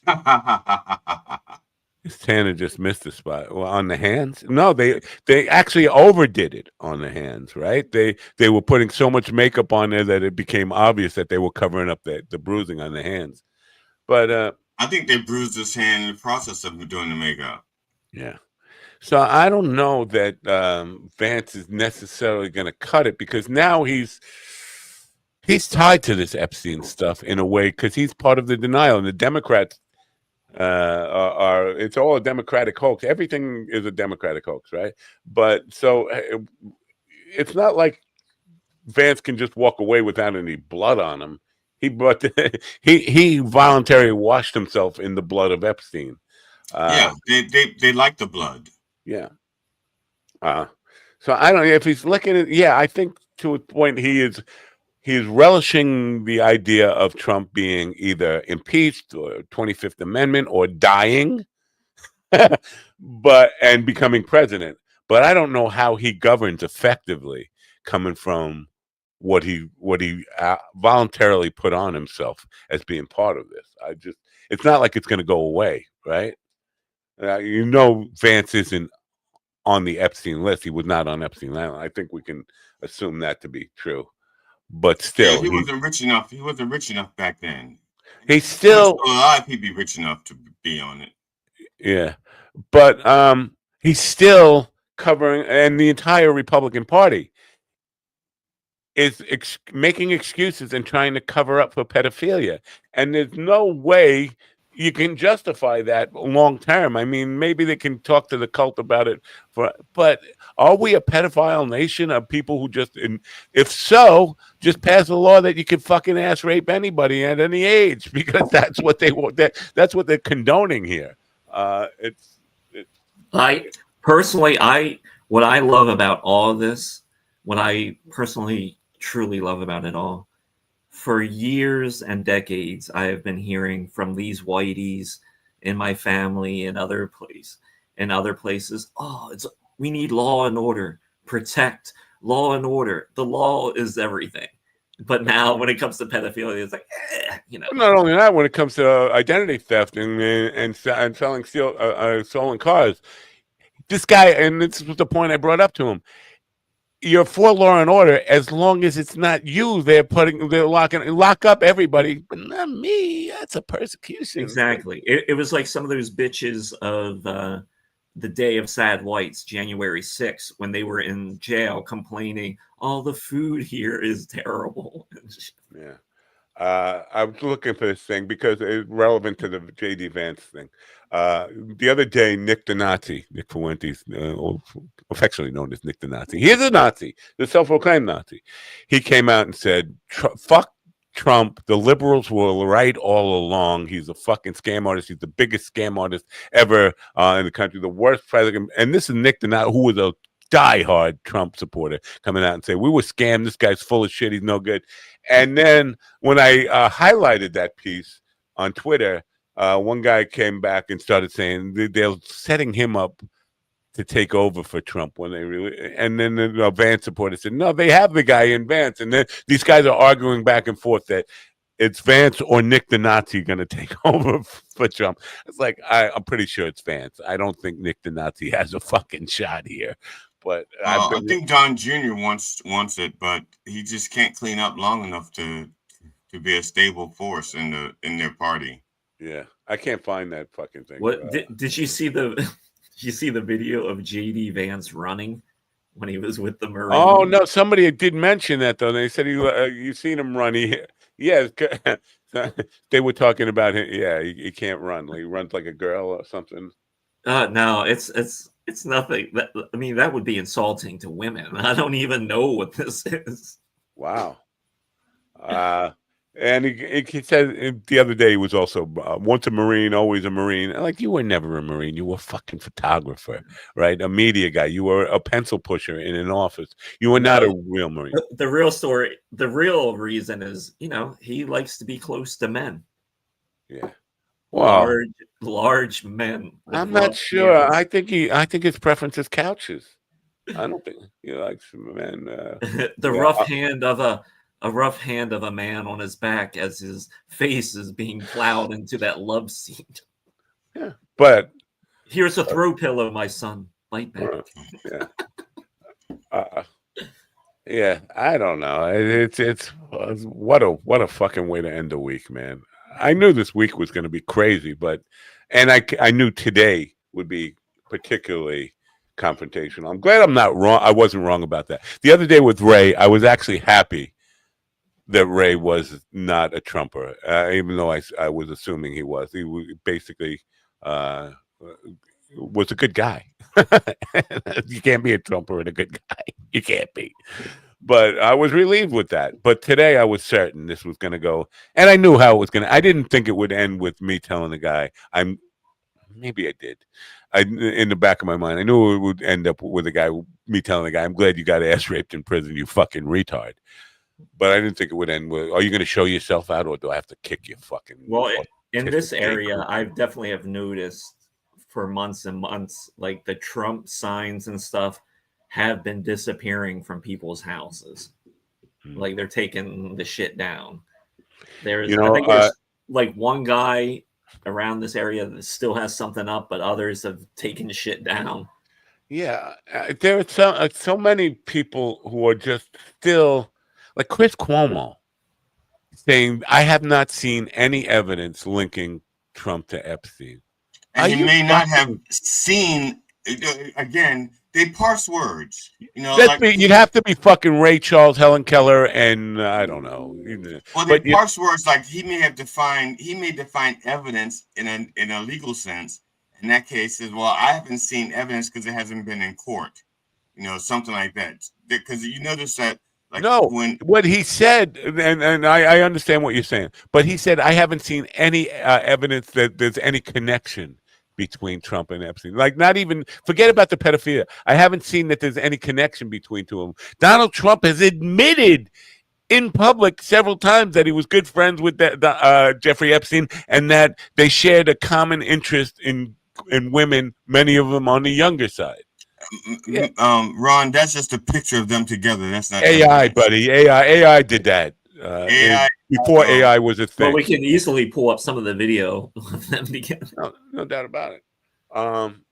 But there's so much that video of them. Trump would say that wasn't him. That was his wife, Melania. Not Melania. What was the wife he got mixed up? That was his wife, Marla Maples. Yeah, that was his wife, Marla, in that video. That wasn't him.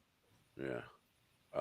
But no, the one where oh, look at her, she's so hot, talking about a 14-year-old. Trump whispering to Epstein on that one. Where Epstein told the story that when Trump met Melania, the first time they had sex was on his plane. Right? Yeah, but also there were 13-year-old girls naked on their laps at the same time. And Michael Wolff said he's seen the photos of that. When he interviewed Epstein was showing photos of that. So. I mean, not that Michael Wolff's word is gospel and that you should take it without evidence, but I tend to believe him on that. But yeah, so now the thing that came out last night that Trump is saying it was phony. He said, "I never draw pictures," and then everybody in the left wing podcast sphere, they pulled up thousands of messages that Trump is doodling images on, and some of them are quite good. Like I know he draws pictures because he did it for that storm. Remember, he took his Sharpie in front of everybody and drew a picture right there. Yeah, so one of the great artists of our time. Yeah. I think he could be the next George Bush. I think as far as art goes, he could be the next George Bush. The conjecture, and I think there's something to this. Ghislaine Maxwell is trying to push for a pardon. I think what I saw this morning, the FBI is saying she's going to get a new trial, or the DOJ is saying she's going to get a new trial because based on Trump's saying there's nothing here, it was all made up. She's going to get a new trial based on that. But that's right. They're saying the release of this book that has that drawing in was her shot over the bow. Pardon me, or I'll release more stuff. Like the Wall Street Journal got it from her. And people are turning on the Wall Street Journal as if this is a leftist publication. Wall Street Journal is owned by Rupert Murdoch, same guy who owns Fox News. On his best days, the Wall Street Journal was never leftist. Yeah, not even close. No, they're a pro-business paper. It's all, yeah. So it's all, everything's a whole. Everything he wants just to stop talking about is a whole. What the only frustrating thing about all this is it kind of goes back to people talking about law and order the whole time. It's like, you're really this fooled? I mean, he's been he's lied so much, and for people to just even like entertain it, it's like what the desperation is what makes me laugh, and it's so sad seeing people try to argue with you when you know they're wrong, and they're just trying to come up with anything. It's come on, be a better person. Well, you've been brainwashed by the liberals. Well, like I said, when a lot of these MAGA people approach you, it's like gay sex, because they kind of ask you like some standard questions to kind of feel you out. Then once you say something, then they'll be like, "Oh no!" Yeah, I'm so brainwashed by the liberals that more fucking liberals hate me than fucking conservatives, which is saying something because I'm pretty hated by conservatives. Well, I am conservatives. I am happy to see people actually at least finally draw a line. Like, yeah, maybe we shouldn't get behind pedophilia. Yeah. Hey, is MAGA? Maybe we're looking at this wrong. Maybe MAGA is trying to rebrand NAMBLA. Maybe this is the next evolution of NAMBLA. Well, I completely apologize, MAGA.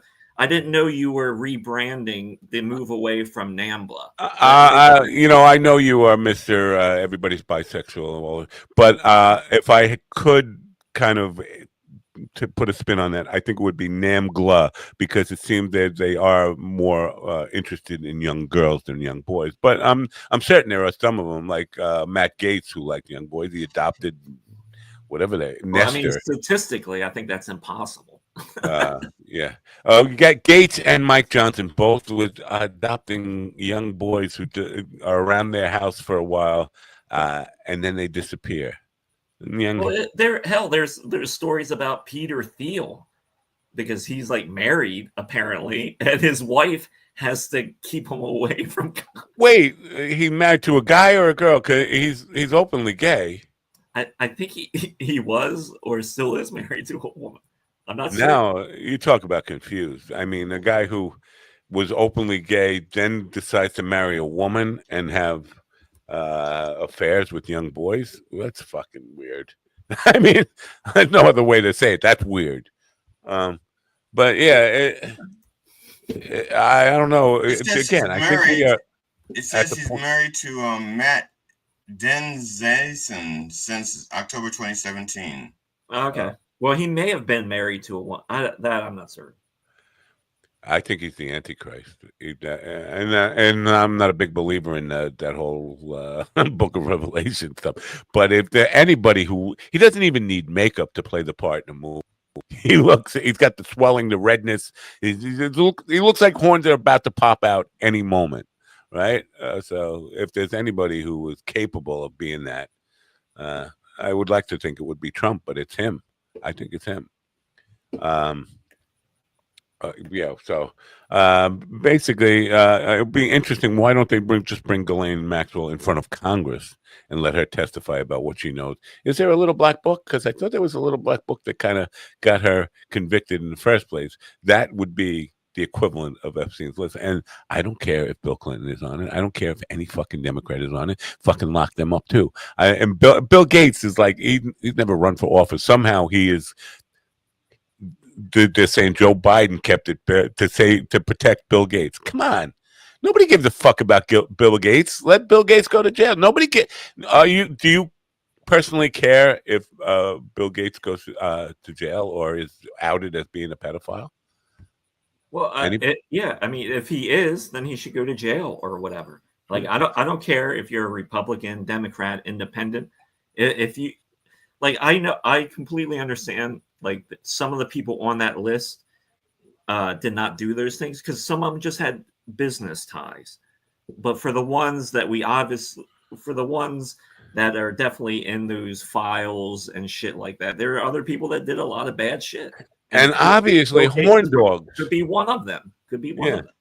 These people, he did like RFK Jr. saying it was only, it was like friendly stuff, and we never got involved. You're known to be a horn dog. You fucking bragged about your infidelity to your wife to the point where she said she was going to kill herself, and then you encouraged her to kill herself so you could do it more.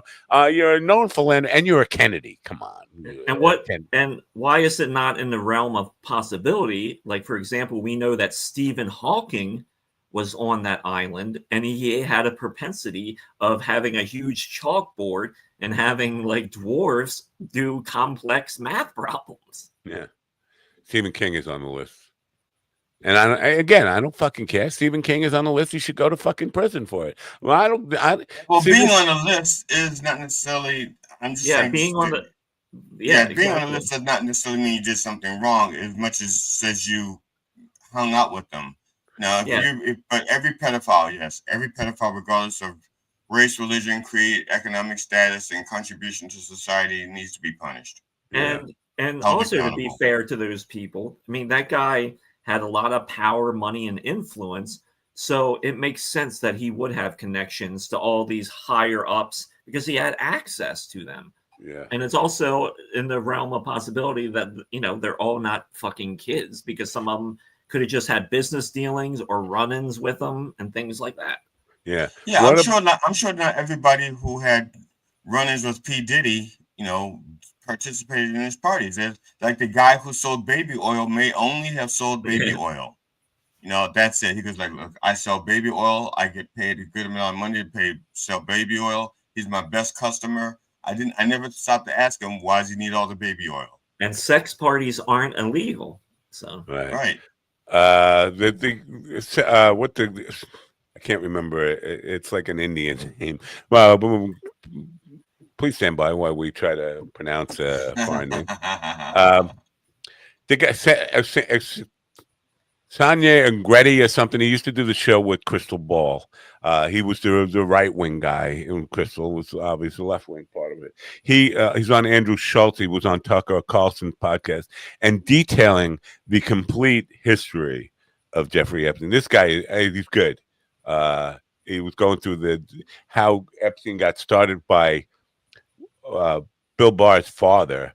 Was the head of the prestigious Donner School in Manhattan. He hired Jeffrey Epstein. Jeffrey Epstein didn't have a college degree.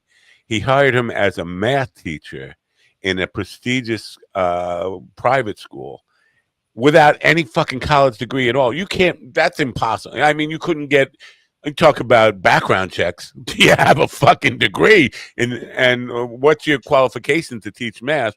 He got fired from that after 1 year for diddling girls, for hitting on high school students. At that point, Bill Barr's father quit because he was part of that. Like, what made you enable him in all this stuff? And then go through all the history of Robert Maxwell, Ghislaine's father, who was part of Mossad, part of MI6, and all of the intelligence communities. And all these people, like the former prime minister of Israel came out and said, the claims that he was part of Mossad or in the intelligence industry, all made up bullshit. I can tell you it never happened. End of story. Close the book.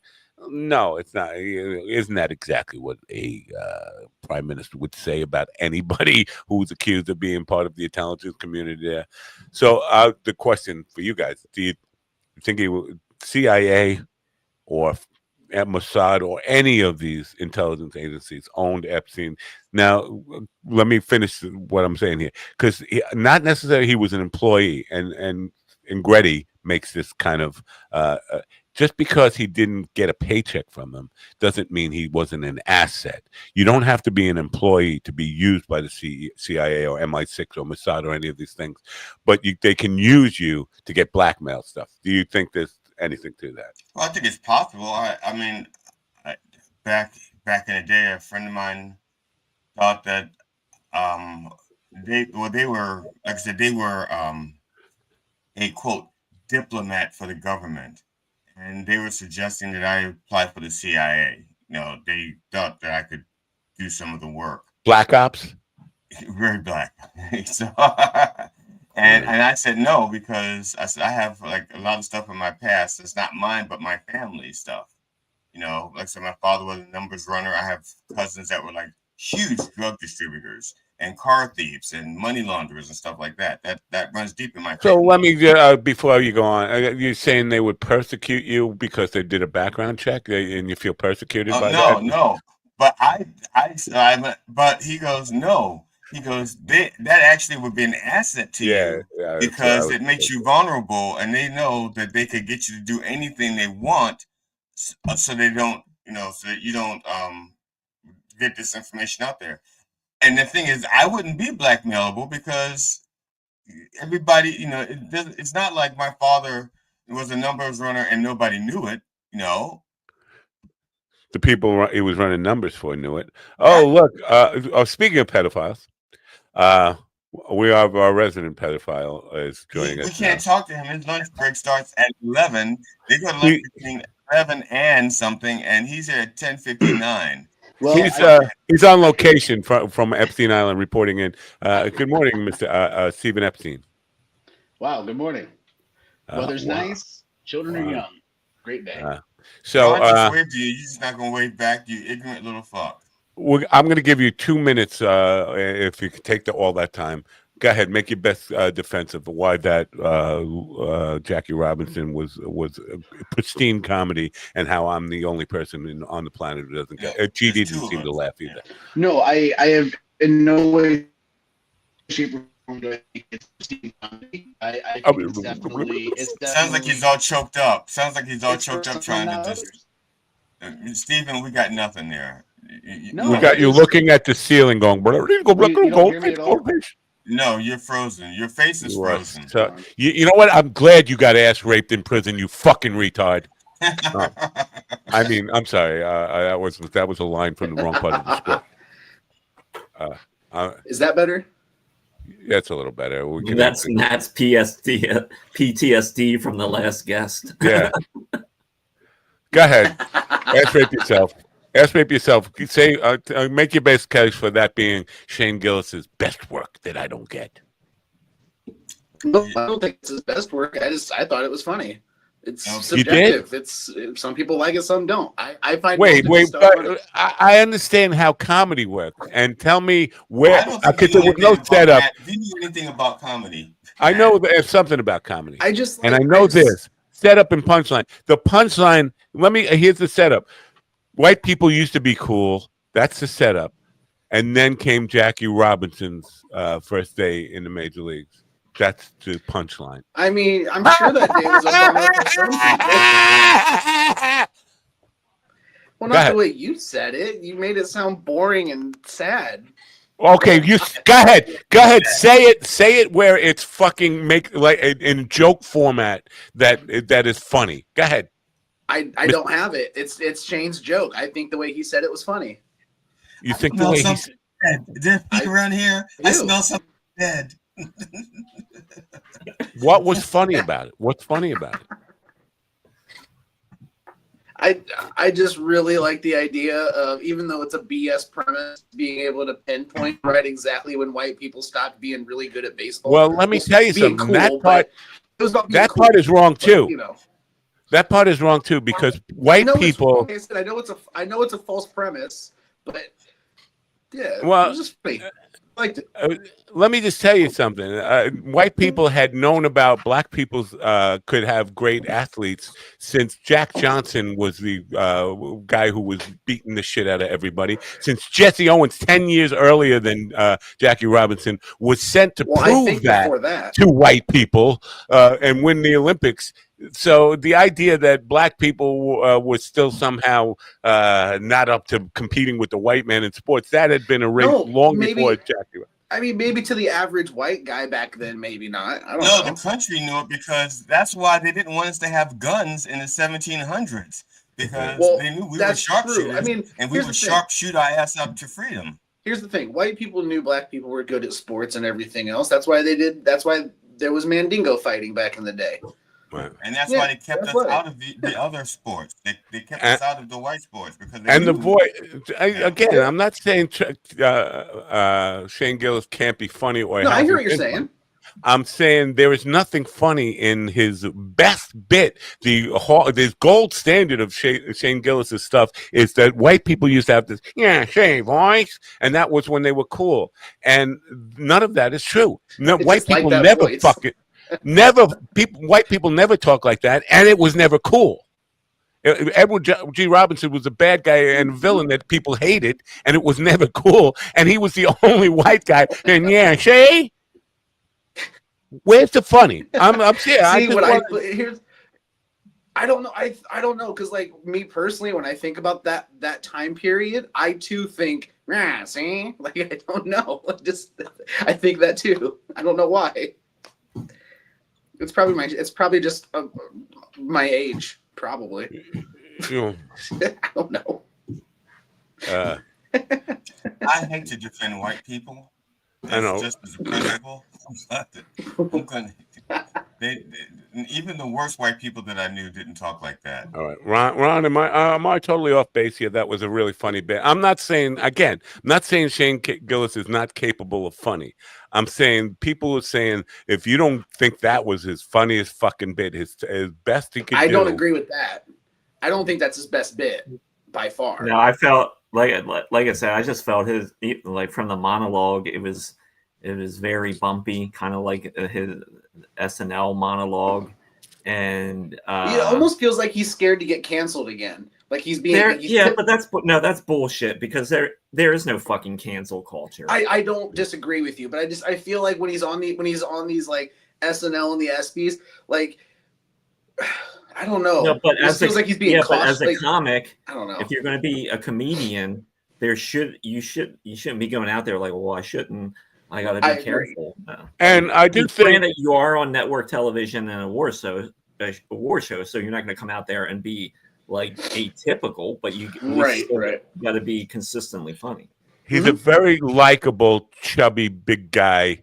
And I think that goes a lot towards him, because when he says something that doesn't get a laugh, his go-to is, and then they laugh harder than they did at the joke. His big punchline seems to be, and even in the ESPY thing, he said something that just died there, and he went, "That's okay, I didn't write it." So he's acknowledging the fact that he's bombing there, and it's not funny. Well, stuff. I've done the face thing before to get that extra laugh, but I've not done it when the joke just doesn't land. Not an extra laugh, the laugh. No. Yeah, not for the laugh. You didn't laugh at the joke, but if I go, that's hysterically funny. Again, I am defensive here because I'm being told there's something wrong with me for not finding that hysterically funny. Now, I have written bits that I knew the audience would not find funny, but I personally enjoyed, and I did not expect them to land. And when I would do it, and like maybe 5 or 6 or 6% of the people would laugh, and especially if it's a majority white audience, and I'm ready to say my people think that's funny. Yeah, that's my immediate thing, because I know that it's not going to go with this white audience except for maybe 5 or 6%, and then I go, my people think that's funny. Yeah, and I did like the joke that they did when he introduced the WNBA player, and when that was good. His wife, that was fucking funny. That was fucking beautiful. Yeah, like, he got everybody with that one. Yeah, you don't know WNBA players. That's my neighbor's wife, you fucking idiots. Yeah, that was good. I like that one. No, that's good. Without a doubt. Like Shane Gillis is definitely one of those guys where some jokes work better than others. I don't feel like he vets them. Yeah, but even that bit, I didn't see it. I'm sorry, Stephen. I didn't know you were talking because you had frozen up. I'm sorry. Yeah, because even that bit that y'all just talking about, it's funny, but it's not. That's not original, because I've stolen a version of that from other people. Yeah. So anyway, the defense of Shane Gillis as being just over the top funny is really kind of what surprised me, because Mishka put out this thing, and I think Mishka actually enjoyed Shane's the way he acknowledges that he's bombing and embraces it. I think that's what he was saying. But the hate he got on social media and the people just saying, "Oh, you don't know anything. You don't think Shane is fucking killing it." It sounds like laugh tracks. It sounds like he needed laugh tracks to support him on a lot of that material. And it to me, he's no Bill Burr, he's no Dave Attell. I could name people all day long. And one of the things I brought up is every comedian. I've seen Shane Gillis live 3 times. Every comedian that I really enjoy watching has something memorable, I will take away. I remember Attell said I could do it verbatim, 90 minutes, without having seen it on tape, just seen it once. I can't think of anything now other than the Jackie Robinson bit now that I will associate with Shane Gillis. I don't have a Shane Gillis bit that sticks with me when I do. Go ahead, what is it? When he visited George Washington's house, and where he talks about going through the tour and how he gets like towards the runs into a black guy playing a slave, and he's in character, and he is like, "Oh, Mister, you must be from the future," and he's like, "No, I'm from now. What are you doing out?" You know, and it was just the way he delivered it was just really funny. It was stupid, I'm going to look that up. Is that part of his like special? That Is that part of his net? I think it's the same special. I'm gonna have to look that up. I think it's the same special that last joke was from. But of all the people who were defending him last night, none of them could actually give me an instance. I say, and I came up with that point. Like I can, Richard Pryor, George Carlin, you can go down fucking 100 years ago. Red Fox. I could tell you what a bit that they did that was memorable that stuck with you. Shane Gillis, I can't find one in my memory bank, and neither could all his defenders. Like, oh yeah, you think he's so funny? Give me a line that he said, "Shit connection, Steven, you fat bastard, Amish potato, oxygen thing." And now this is, I want to just point out that this is an example of Steven's fan base. This is the people who love him the most. But that's a new insult, oxygen thief. That's a new one. I don't. Yeah, I haven't heard that one yet. So that's definitely bravo. Now let me ask you something. You performed last night. Do you see John Beavers in the crowd? You see him there? You making eye contact with him? Yeah, I saw him there. Yeah, him and his wife and two of the buddies. Yeah. Does that affect your performance at all? No. Really? I don't care who's in the audience. I'm gonna do the same either way. So. It does me. I don't want to see anybody. I'm glad that they're there, but I don't want to see people I know up front. It's a distraction to me. It doesn't bother me at all. They weren't up front, but they were almost at eye level with me because they were sitting up on like an elevated platform, and so they were almost eye level with me. But it doesn't distract me at all. No. How about you, GD? Do you obviously you don't mind it because you're having a room full of people tomorrow night that you know? It depends on the person. I remember I was headlining at a club, and I had this joke that I do about irresponsible sex and stuff like that. I can't remember, but the person who was there had never seen me before, and it was a friend of the family. And it sounds like the joke sounds like I wrote it about them. But it really wasn't about them. If they weren't there, I'd have told the joke. It was just a generic, irresponsible, sex thing. And he's sitting there, and I'm telling the joke, and it occurs to me and says, "Oh shit, this sounds really personal. Like you could just substitute his name in for the guy, and it would be like almost verbatim his story." And that was it. And I got so fucking self-aware at that. And he did not laugh. He did not laugh. And everybody else laughed. And he did not laugh, almost as if he was thinking, that is personal. And wow. To this day, I don't know.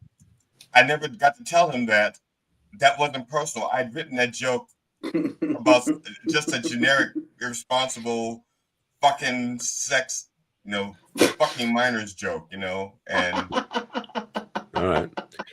It's just we want to read Slaptail's comment here. It says, if you want to see comedians that make you want to kill yourself, geez, I don't know. You could have caught the terrible acts last night. Fucking horrible, except for Steven and Red. Is he serious there? The people with it was bad. It was the first 3 or 4 people just man. I don't know if it's because they had family and friends there and it affected their performance or what, but it was not good. Like laughs were hard fought up until Red went up, and she always kills. And then I went up, I had a good time, and then the headliner went up, and then he did horrible. So yeah, you had a good time. Did you have a good set? I guess. See, Slaptail saying yes. I'm not one of those guys. I don't like to necessarily say that I killed it, but I did put on a good show. Yeah. All right. In fact, I got like a foot of air when they put me on stage. The security guy pushed me up the ramp, and he pushed me so hard I got some air. Oh, well, that's good. It was such a fun way to start the show because I made eye contact with people as I went up on the stage. I was like, oh, and then they fucking died laughing, and that just was a great start to the show. It was awesome. Hey, I got some big news this morning. GD, I think you will love this as well. I will be featuring at the Harrisburg Comedy Zone September 12th and 13th. All right. For who? I am supporting Eric Terrell. Eric Terrell asked me to come support him on these shows. Fuck yeah, dude. Congrats, man. Congrats, yeah. All right. So you know what? You're bypassing the gatekeepers. I made my own. And if you have a really good set, this is like it's a fuck you to be. You're not riding the coattails. Get off the coattails. No, I GD understands a lot of this backstory. He's been a part of a lot of his backstory. I am one of those people that got booted away from the Comedy Zone as well. Well, dude, I'm happy for you, man. That's awesome. They was using my on that fucking poster for a year after I was gone. No, they're still using it. That picture. Let's use that picture. I believe. Let's take a moment. Honestly, Ron, if you can, could you, if you get a chance, if you see it, could you take a picture of it for me? Yeah, the next time I'm there, I'll check the monitor again. But I could have swore they're still fucking using it. Yeah, and I'm persona non grata, and they're using my picture on their fucking poster. You know, I'm going through Pennsylvania on my way to Ohio to shoot this movie in September. I want to stop in Butler and track down Thomas Crook's parents and see if they will throw shit at me and shoot me if I try to ask them some questions. I want to get some answers about this fucking kid. Like, you know, like for instance, who the fuck is he? Because we haven't heard much about him. Trump will talk about Rosie O'Donnell 40 years later. You never hear him mention this fucking kid who he says tried to kill him. Here's the idea that I came up with, because people are always saying, well, what about the fireman? What about this? What if his gun really never fired? Did anybody ever do a forensics check? What happened to his rifle? Where is his rifle? Do we know he even fired a shot? Because he might have went up there with the gun. They knew he couldn't fire a shot anyway, whatever. This is conspiracy theory, I know. Well, you know, but what if his gun never shot and there was another shooter to take out the fireman to make it look good? Somebody on the grassy knoll? Yeah, purposely to miss Trump. Well, the crazy thing is after this Epstein list thing hit the news, I started seeing a lot of some of the right-wing people on my Facebook started like, we can't trust this, how do we know he even got shot? And they were everyone's been posting pictures of his ears from like everything lately, and it's like, why are you all just now picking up on the fact that he's a fucking liar? The obvious thing when anybody says the thing was staged is, what about the fireman and what about the kid who got killed? The kid could have been set up. I mean, you can both things can be true. You can have a plot that goes bad and people get hurt. I mean, I see people get hurt by practical jokes. Which is also one of my that's beside the point. I've seen people do practical jokes that's supposed to be harmless, and people who get seriously injured. Understood. But the question of like, what about the fireman? If there was another shooter trying to make it look good, like a miss a shot, or he missed him, but sorry, it's like Johnny Dangerous saying, "Oh, sorry, did I get you?" It's like I didn't mean to shoot the fireman. I just meant to miss Trump. I didn't know there'd be a fireman standing me. I was sitting. I thought the bullet would stop right after it got past Trump. Whatever. I thought it'd miss all the people or whatever, and so. But there are lots of ways you can account for. Well, people died. Yeah, people died, but not necessarily intentionally so. But all I said that. Maybe they're supposed to use rubber bullets or something. I don't know. All right. I know we're all over the place, but I'd like to take a moment to review. This is my first time seeing this. A Shane Gillis bit that Stephen finds memorable. It's called "Getting Mad at George Washington." It's only 2 minutes. Let's take a look. Oh, I got a hit. Sorry. The museum. I'll admit, I had girl brain towards George from what I'd seen. I was still mad at him. I was going through the museum. I was like, George Washington, fucking asshole. All right. Why was that funny? that red hair. I was like, ugly bitch. I was trying to be cool and liberal and hate him. I couldn't do it, dude. They started pumping up George. Got me going, dude. Just going through the museum. They're like, George Washington was 6'2". I was like, nice. We could never tell a lie. I was like, this guy's unbelievable. Like, he single-handedly defeated the British. At this point, I'm back. No, dude, I'm worse. Nobody better touch my statues. I don't have statues. I'm ready to get on Facebook, defend Rittenhouse, whatever I need to do. Help this country get better. I'm back, 100%. Love America, love George Washington. And then you get to the end of the tour, and the last thing you see on the George Washington tour is George Washington's teeth in a case. And if you know, the myth is George Washington had wooden teeth. Turns out George Washington it was ivory and lead dentures with horse and cow teeth on the top row and human slave teeth on the bottom row. Damn, what the fuck? That's it. That's how the tour ends. You gotta walk outside to a hot, sunny parking lot. Like, what the fuck was that? Also, lead with the teeth. Show me the teeth right away. Dude, don't make me love George Washington for 2 hours. And at the very end, be like, you want to see some wild shit? Like, and once you see his teeth, every story about him makes perfect sense. Like, he was a man of few words. It's like, yeah, dude, he had fucking donkey teeth and fucking lead in his mouth for a decade. You can't keep lead in your mouth for a decade. That would give you, for real, like rabies-like symptoms. You guys, like, I can't believe we defeated the British. So, I know how we did it. We had a fucking 6'2", redheaded, retarded guy out in the woods just waiting for those motherfuckers, dude. 6'2" in 1770, that's like 6'10" today. Red hair, horse teeth, a sword, just...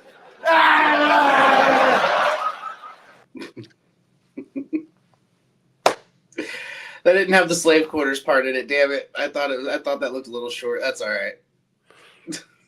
I didn't hear. I was not. It wasn't like I was purposely trying not to laugh. I was paying attention to that, but in my ears, I didn't hear GD or Ron even chuckle at that.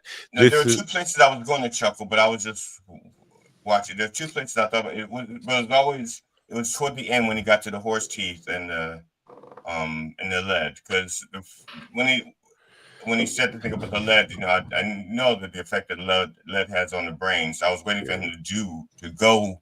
I was waiting to see how he was going to do that.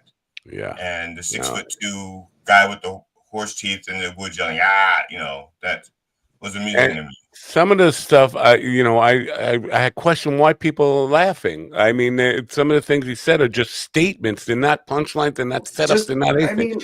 I mean, I'm one of those guys that just sometimes just a simple statement can be funny though. Like, even if it's not meant to be. I promise you, if I bring up an Anthony Jeselnik piece, every laugh he gets, 1000%, at least is justified. You understand the reason people are laughing, but or a gesture that none of this stuff with him. And again, I'm not picking on Shane. I'm just trying to say there is a good reason that some people don't find him funny. 100%. And he's not everybody. But the people that find him funny, let's put it this way: he's way more successful than I'll probably ever be. And I'm saying there's like a 99% certainty that I'll never be that successful, you know, at least in as a humorist. Maybe if I became a serial killer, but as a humorist, I will never be that successful. So if you want to see a really good Shane Gillis set, check out on YouTube his set from Austin. Yes. That is probably his best work so far that I've seen. I don't disagree. We filmed that at the Creek in the Cave. It's like 45 minutes, and that's when Shane was like still like featuring a lot. So his first 30 minutes is so fucking solid. It's 15 minutes. He's kind of like playing around. You can see like he's just kind of playing around with bits, but I got to give him props. That is a great fucking special. I will look for that over the weekend and see. I've been a fan of Shane for a long time. So it's just, I've always liked his brand of humor. And to the Jeselnik thing, I agree. I think you're more likely to find better clips. Jeselnik was just a name I came up with. No, you could go through any comedian and watch this set, and when there's a laugh from the audience, you understand what that laugh is attached to. You understand why it happened. With him, it's got to be your humor. It sounds like a laugh track. It definitely sounds like contrived. There was no reason for people to laugh there, but hit the button and yeah, I just think it's just.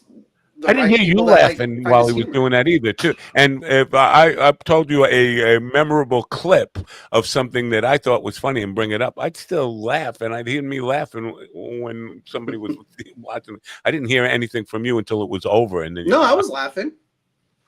I think we're going to play back this clip and find out you weren't laughing. Roll the tape. He laughed at the very end. After it's over with, he went. Yeah, right. Yeah, exactly. That's what I heard. That's my memory of it, Your Honor. I was chuckling the whole time, but I gave a full laugh at the end. That's fine. It was fine. Really? What was the chuckling part? The 6'2" part? Is that funny? The 6'2" retarded guy in the woods. Yeah, that's funny. No, the first line where he said he was 6'2". Oh yeah, and then the audience laughed like he fucking said, "I'm just fucking you and she's dead." That Jackie joke is you understand. It's just the people that were there, fans of his, and like his delivery. But they were laughing at that specifically. He's 6'2". Oh yeah. He's 6'2". Oh yeah. That's hysterically funny. I don't know how much. Forget the delivery.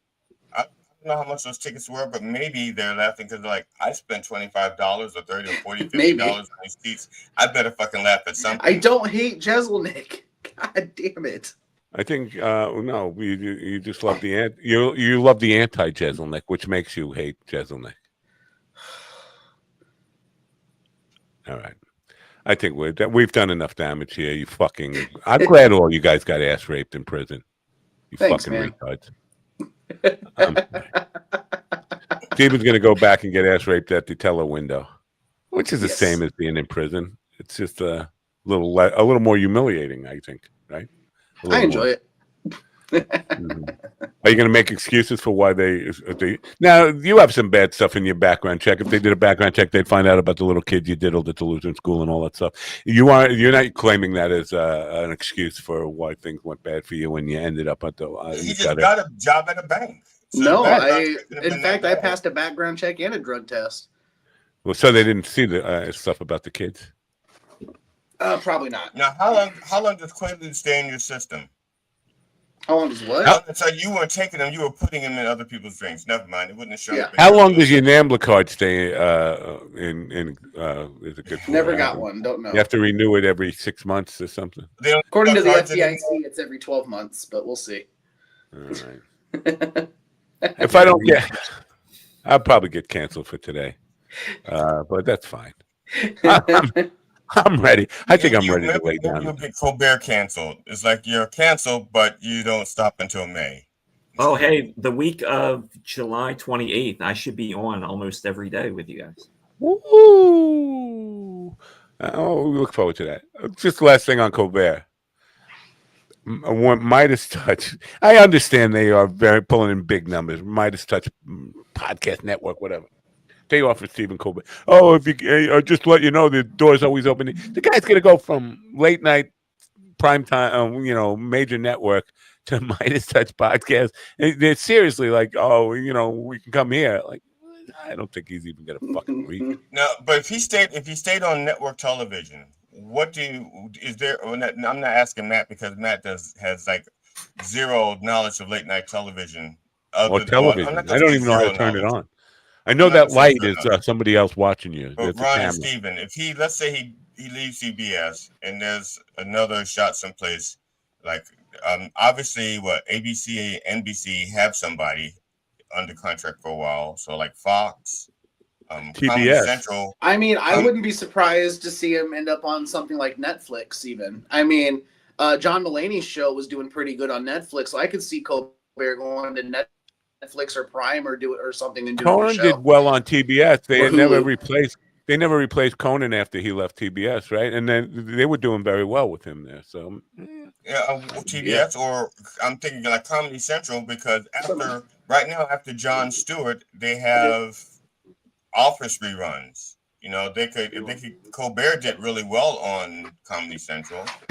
If they could follow Jon Stewart with Stephen Colbert. Now that's Comedy Central is just messy right now because they only show the Daily Show, then like South Park reruns, but because of this whole merger deal with Paramount and shit, like the creators of South Park have this ongoing fight with Paramount because they're not showing South Park episodes overseas like they should be. So that company is a mess. Okay, so we can rule that out. That's the thing, is they're fucking with South Park, and South Park is like one of their most lucrative IPs. Yes. It's them and the Daily Show. That's it. Video games, movies, and the overhead on South Park is South Park. South Park seems very profitable because they're not paying all of these actors. They have voice actors and stuff like that, but it's not the same kind of budget. And they do most of the voice work themselves. It's Trey and Matt that do everything. And they outsourced the animation years ago to the cheapest labor that they could find. It's not like they have state-of-the-art animation. They wanted to look like they still can't move. They still hop like this. They wanted to make it look like it's all digital now too. When they first started, they wanted to make it look like they wanted to make it look like the construction paper animation that they started with. So the overhead is like the probably the lowest overhead of any successful show that I can think of. They had the overhead of a kindergarten art class, basically. I just want to say that I have found new respect for them, because imagine you got more money than fucking God at this point, and you're still going to work doing voiceover stuff. Your passion has to be there for it, but just a dedication to keep doing it after you've got more money than God, good for them. Respect for the work, because I would just fucking I'd go to tropical island and smoke weed. But you're at a different age. You're like almost twice their. Actually, I don't know how old they are, but you're in your 60s. So I bet you it's easier. It's easier for you to say, "Shit, if I had that kind of money, I'd be on an island right now." South Park has been around since the early 90s, right? But the Parker and whatever his name is, those guys aren't in their 60s yet. They gotta be. They've been around 30 years, and they had to be at least 20 when they're at least in their 50s. They might be in their 60s. Yeah, I'm bet. So and to have more money than God, just to get up and go to work every day. Good for them. It's respect. They're 54 and 55 years old. 54 and 55. That's old enough to say I got enough money to last me the rest of my life. Time to go enjoy it. Oh yeah, but they're still young enough that they still can have fun with what they're doing. They've each earned. South Park has earned over $1 billion. There you go. Holy fuck. Now, I don't disagree with GD saying 54 and 55 is still young enough that you have things, but not continue still doing the same thing that made you all that money. You got all the money. Why not try something else? But if that's what they really love and they really have fun doing it. Well, they've ventured out and done other things. They made Basketball, the movie. Right. They did Team America. They've done other stuff. Did Team America, World Police. I just can't imagine that work atmosphere not being fun as hell, because they're so irreverent. It doesn't matter. It's almost like there's no bad ideas. You can come and say, let's have a guy who's like a little slow and in a wheelchair, and then nobody says, no, we can't do that. They go like, okay. Well, they all of a sudden. All I want to say is respect to them for still going to work every day. There's a documentary that shows the behind the scenes of like how they create their episodes and everything, and apparently it's super high pressure, fast paced. They can complete an episode in like 3 days if they try. It's almost like there's an internet god who's like, Steven is saying shit that nobody cares about. Make him garble. Or Steven just has bad taste in locations to fuck that Jeselnik hate. Well, I can't use the Wi-Fi here because it blocks live streaming. So all right. And it also blocks embezzlement and things like the money laundering, which we know Stephen is involved in. Plus, it takes a little bit of time to get the new infrastructure on the island correct. So yeah, we're using hotspot right now. So we're still using dial-up on this fucking island. We thank you all for tuning in today. I'm sorry that the confrontational part didn't last longer. When he said I was brainwashed by the libs, that was just a trigger point for me. My only real regret, well, there's two regrets, that I didn't abuse him for a little longer and keep him on, but that I did not wait for Ron so that Ron could enjoy me. I know he saw it in the back end, but he didn't get a chance to participate in ass raping this guy one more time online. So that's a regret. I probably never get over that. Well, that's what we like about you, Matt. You're an empath. All right, Stephen, you jezelneck hating fuck. Empathetic to Ron's needs. Stephen, tell everybody to not to forget to hate fucking jezelneck. All right. Hey, don't forget to turn on your radio.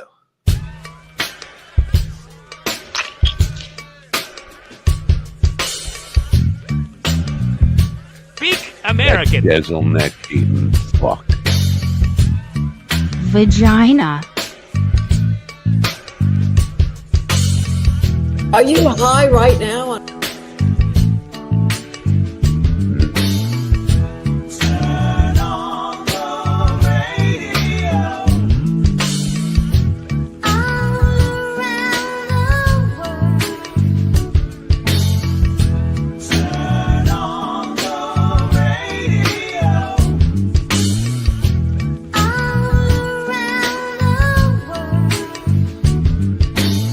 you wanna do, baby? It's on you, baby.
listen to me, listen to me now.